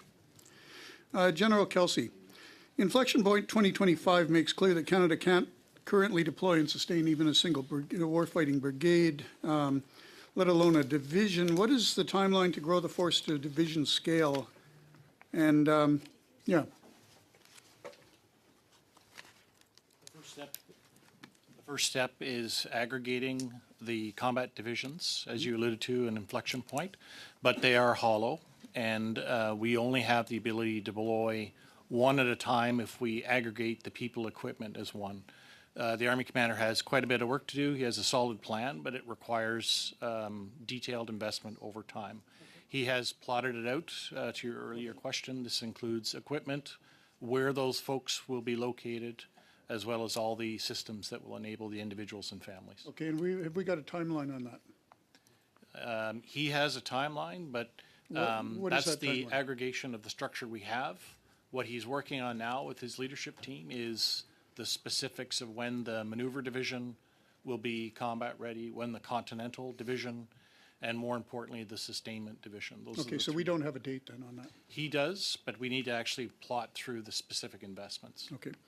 Expanding the CAF is impossible without retaining the trained force. What's the current attrition rate, and how does that compare to your forecasted attrition when modeling the force growth? It's a huge consideration. Our attrition compared to our Five Eyes is actually better, but we're not satisfied. We plot individually how many people were projected to retire or move on, but it's only as good as the package of compensation, of people joining and using the equipment they aspire to or believe. It's the complete picture. So we're spending as much energy on retention of the talent we have and cultivating it as we are as getting folks in the door. Okay, so the net effect then is the force at this moment actually expanding, or is it degrading? It is actually expanding for the first time in a decade. Okay. Can the Army today generate even a single reserve battalion that meets NATO readiness standards for warfighting? The question is, Chair, specific to a reserve battalion, the answer is no. That's not their role. They're not equipped, and they have not been invested in. Okay. That's what needs to change. Okay. With regard to the Canadian Rangers and Arctic expansion, the document highlights the Arctic as a priority and states the Rangers must be integrated into a second division structure for domestic defense. What additional personnel training and equipment growth do you foresee for the Rangers? The Ranger enhancement, as it's reflected in that document, focuses on the equipment and the roles. Each community is different, particularly across the north, on what size of Ranger Patrol they can sustain. In fact, some of those communities are getting smaller. The intention is to grow to make the most sense for the communities, but we want not just persistent presence, we want enhanced roles in communication and domain awareness across the Arctic. Okay. And the Inflection Point 2025 acknowledges that Canada lacks sufficient ranges, simulation capacity, and instructor to absorb more recruits. What new infrastructure projects are funded to expand training capacity, and what's the timeline for delivery? Timeline is under review right now. We have a recruiting campaign board that's not just looking at the folks coming in, it's this more challenging pipeline to take the recruit to what we refer to as the functional point. And it's ranges, it's growing housing, it's instructors. Our challenge is we're trying to do it all at the same time. So the sequence of the campaign board is to figure out just that. Each service slightly different, but that is the singular priority of the Chief of Defence Staff. And that's in fact, the next meeting of the recruiting campaign board is next week to talk about that precise thing.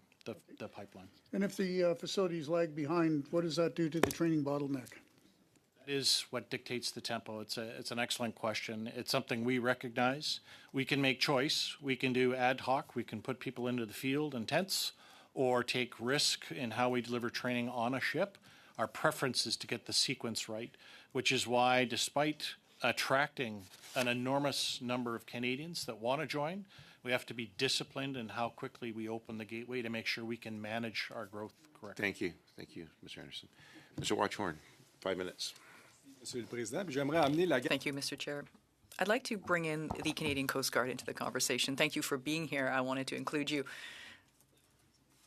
In the SUP-Bs, there's $12.6 million for towing in the West Coast. $3.6 million for an investment of any kind of leaks of hydrocarbons. Can you tell us how this funding will be spent? Thank you for the question, Mr. Chair. First of all, the towing on the West Coast is really a program that began with OPP, the Ocean Protection Program, in 2018. That is a way to be able to respond to ships that are disabled, as we say in English. It's an environmental protection. It involves maritime security. It's a way to ensure protection, environmental protection. Second, it is an interim measure because the government will be providing National strategy on emergency towing. Transport Canada is leading that. They will be presenting that to the government the next calendar year with the support of Coast Guard. And that analysis and study has looked at all of the needs on emergency towing from coast to coast to coast, including the Arctic. That study will then help inform government on what the next steps are. So this is an interim capacity that will be extended that will provide that. Just for your information, these vessels since 2018 have been used 120 times. It is not just for disabled vessels, but also, of course, for search and rescue and environmental response, and they have provided that backstop for the West Coast. Maybe you could just give us an update on how the integration is going into the Ministry of National Defence from the Coast Guard. How is that operating? How are the troops taking? How are the members taking it? And how's that going? The transition integration has been seamless from an operations perspective. From day to day, the Coast Guard continues to do the work they have done. We have received extremely warm welcome from the department. We feel the love There is a huge amount of opportunities for integration, opportunities where we can now do joint planning, we can look at the procurement opportunities. There is a huge opportunity here, but also we see ourselves as a real partner in the defense, security, and intelligence in what we do. We are not going to get away from what we do in our key mandate, but we are able to now be able to provide that multiplier from a Coast Guard perspective in what the government wants to achieve from a defense and security perspective. Okay, so we have spoken in the past about information and data collection and, surveillance. Has that begun with the integration?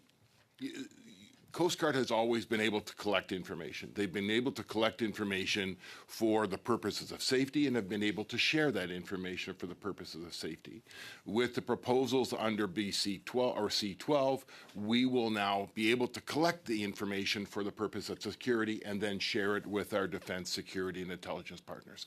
So we have the capability. We're already collecting information for safety. We will now be able to share that same information as well as with additional capabilities on our 126 ships, on our 23 helicopters, and with our operations centers and all of the land assets that we currently have to be able to provide a greater domain awareness, both on the water, below the water, and above the water.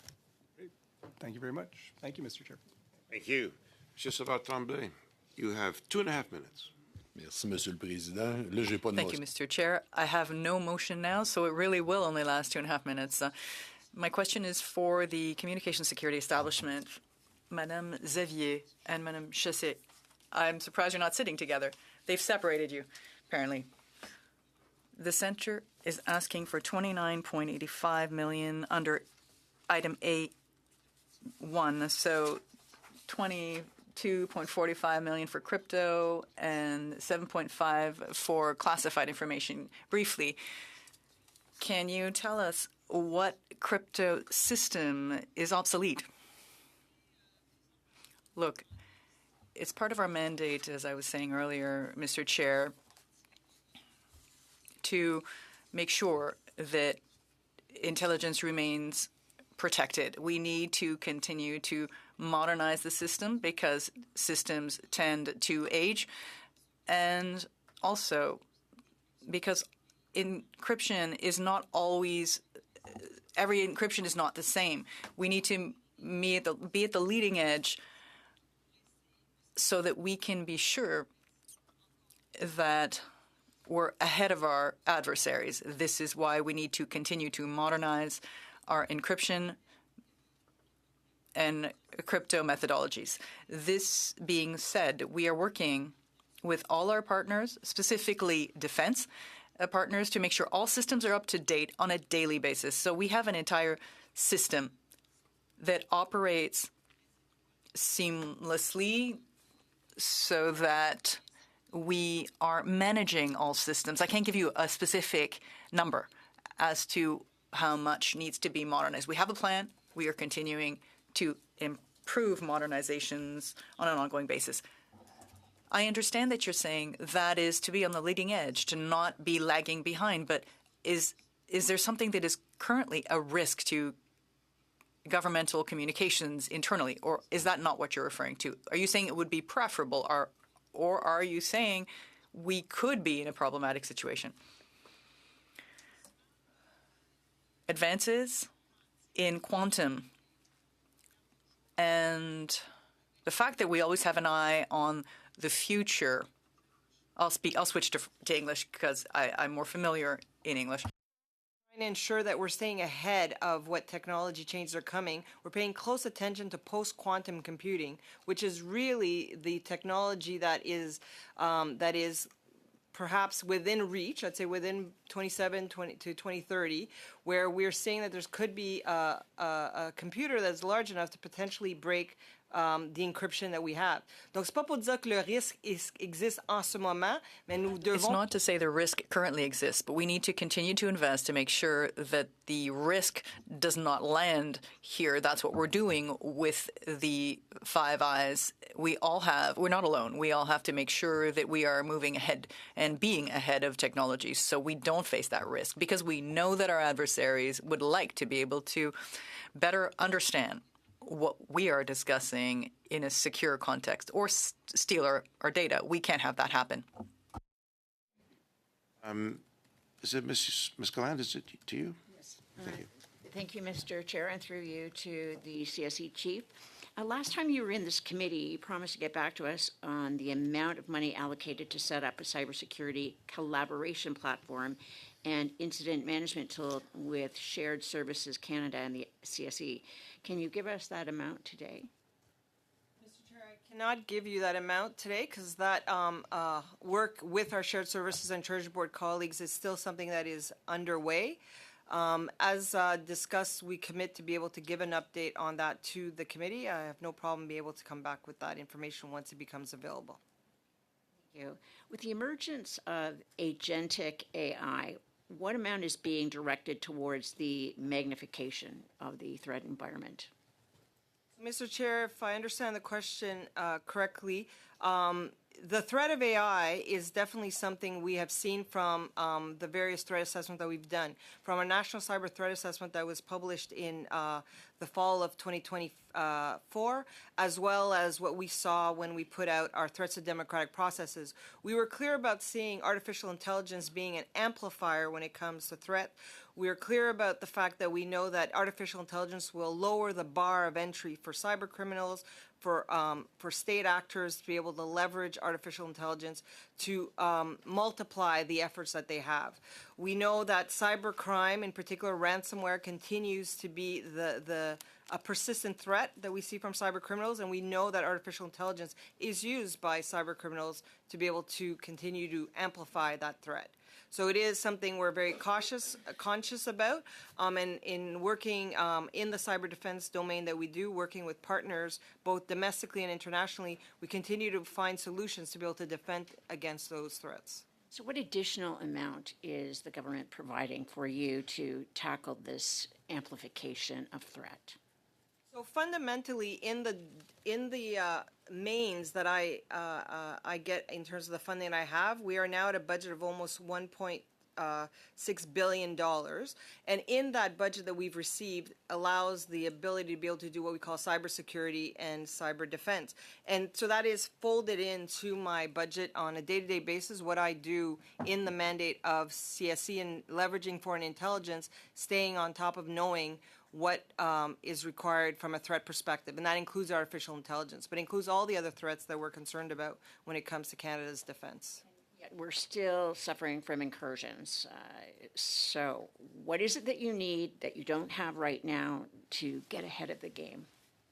Mr. I have to say I am quite pleased about the ongoing investments that CSE has continued to receive. What we need is for Canadians to recognize that the cyber defense of the country is a whole of society activity. We can't do it alone. It's something we have a role to play as government. We have a role to play as a communication security establishment and the Canadian Centre for Cybersecurity. But this is where we work with industry. We work with critical infrastructure. We have governance set up to be able to ensure that we're sharing with them foreign intelligence so that they know what's coming at them.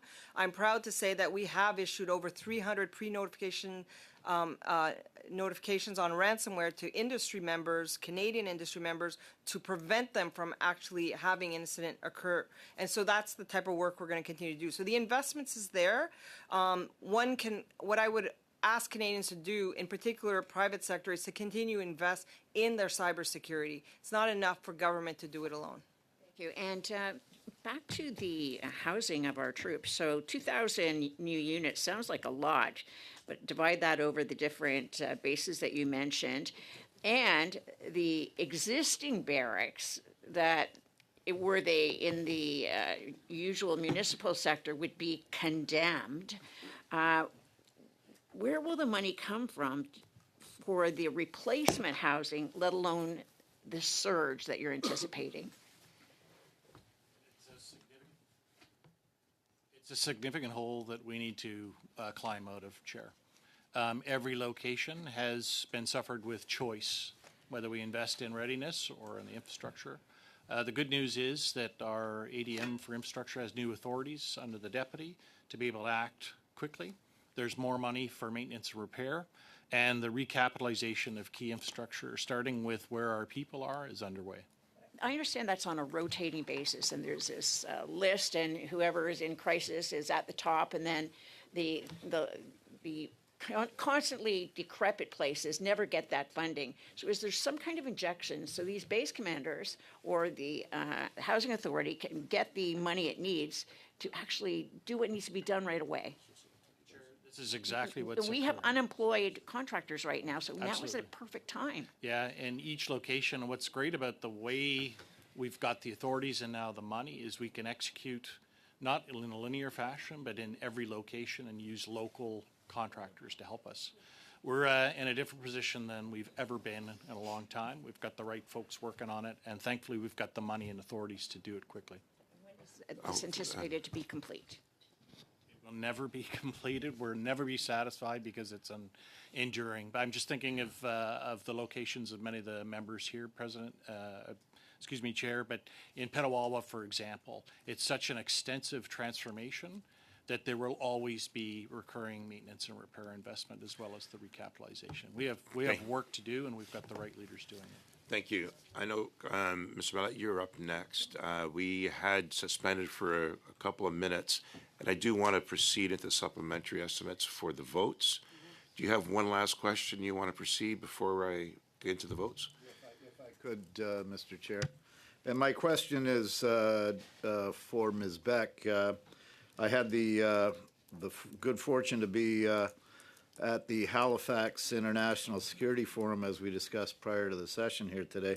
But I was also at the one session on Sunday morning, I believe. You were seated at that one as well, and we had former Defense Minister Mr. Blair in attendance.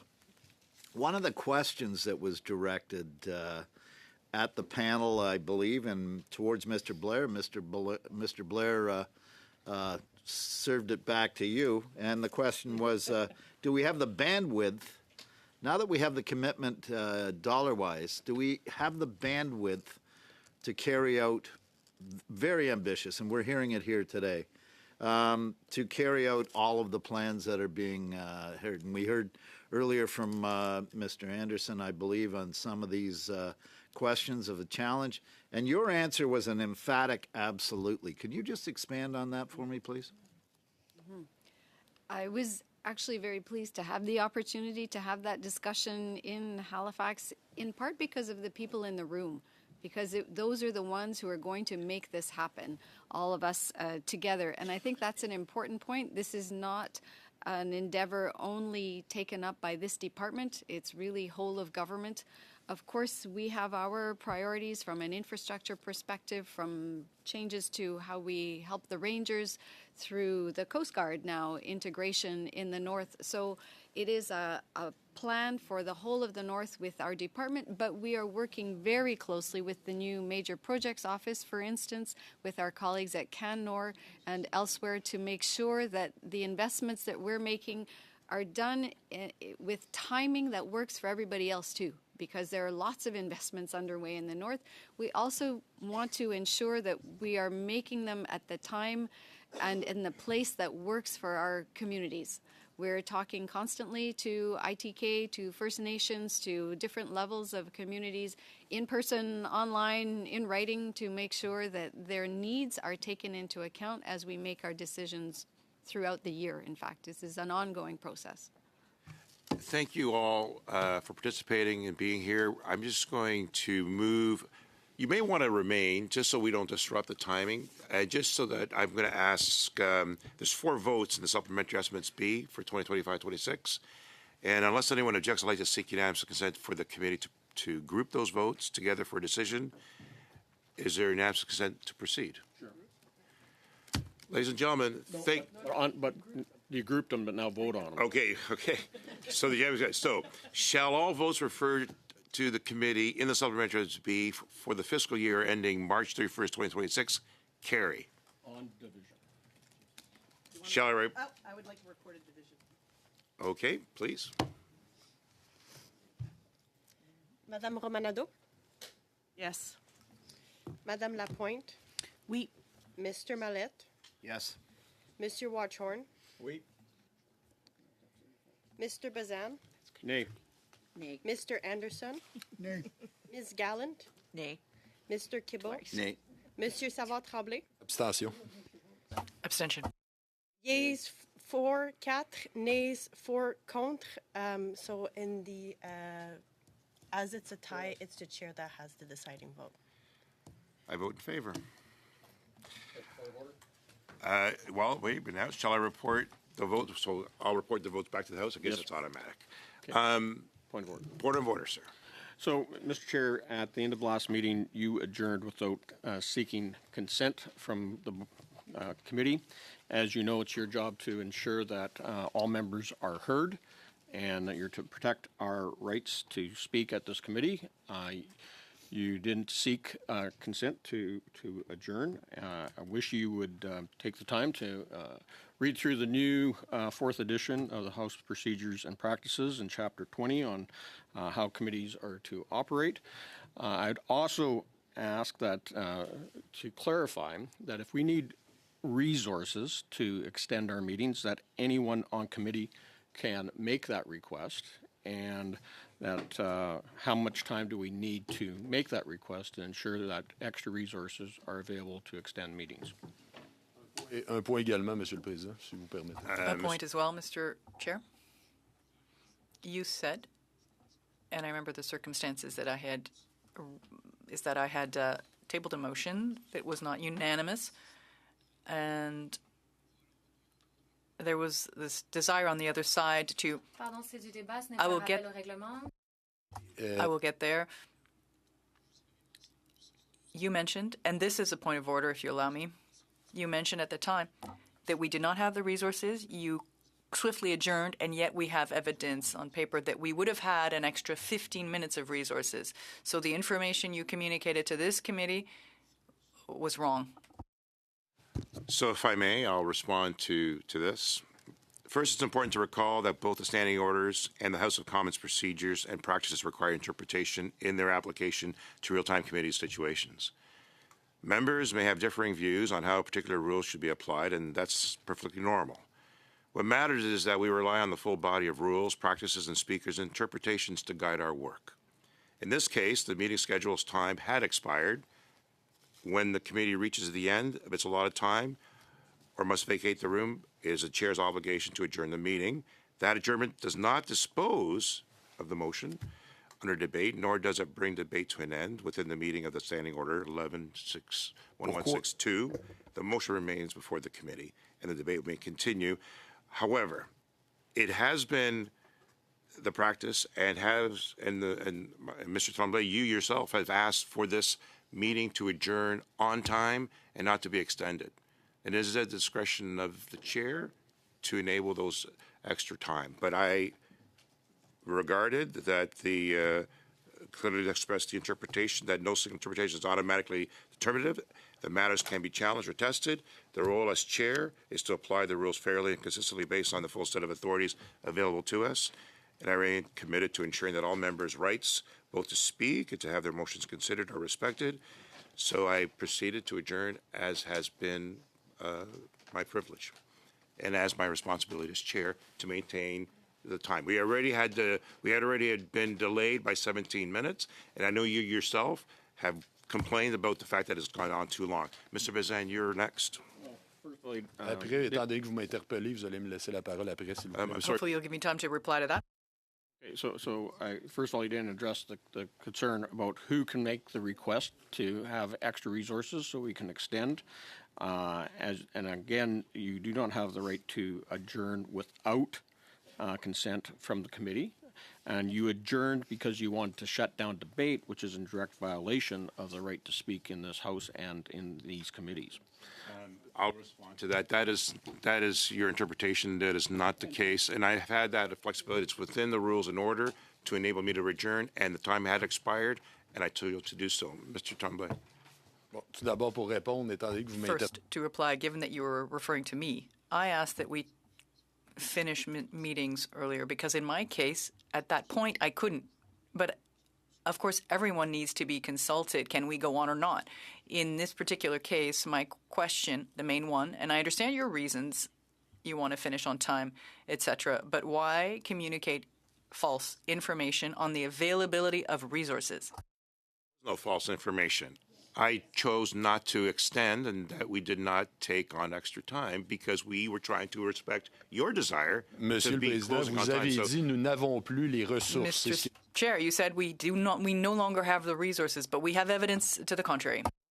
the resources because I didn't request it. So that's true. So no resources and the time adjourned. Yeah. Still on this point of order. So it's my understanding that the resources are available for 2 hours, 15 minutes per committee in case we run late. We started 15 minutes late, so that meant that we had another 15 minutes when you adjourned at 1:45. At the last meeting. So there was at least 15 minutes left for us. And so I agree with Mr. Savard Tremblay in that you adjourned before resources were out and you adjourned to shut down debate. Those two things are not boding well for you in that chair. You want to maintain good order and good collaboration, then I ask that you be fair in your administration as chair of this committee. Thank you for your comments, Ms. Vivian Lapointe. Mr. Chair. There's, in terms of my point of order, there's a difference between ending debate and adjourning a meeting. So if I have the floor. Mr. Bazan, I have the floor. Please. Adjourning a meeting is routine, it's procedural, and it does not require the disposition of a motion. It does not, whereas ending debate does, and the chair did not end debate. He adjourned the meeting. So there's a distinction that needs to be made here. We had already run 17 minutes past the meeting time. We continued until 17 minutes past the meeting time. So therefore, the chair has the prerogative to determine that additional resources had been used and at that point can adjourn a meeting. So everything was done within the proper procedural protocols of a committee. And I just wanted to make that clarification. There's a difference between ending debate and adjourning a meeting. And what the chair did is he adjourned the meeting. He did not end debate. Ladies and gentlemen, time has expired. I am sensitive to that. With your concurrence, I will adjourn the meeting. Now, our next meeting is going to be, we're trying to get Mr. Fish, Justice Fish, to attend our next meeting, so that'll delay clause by clause, and we'll proceed. To the witnesses, once again, thank you for your service to Canada and all work you do, and we appreciate you being here. Meeting adjourned.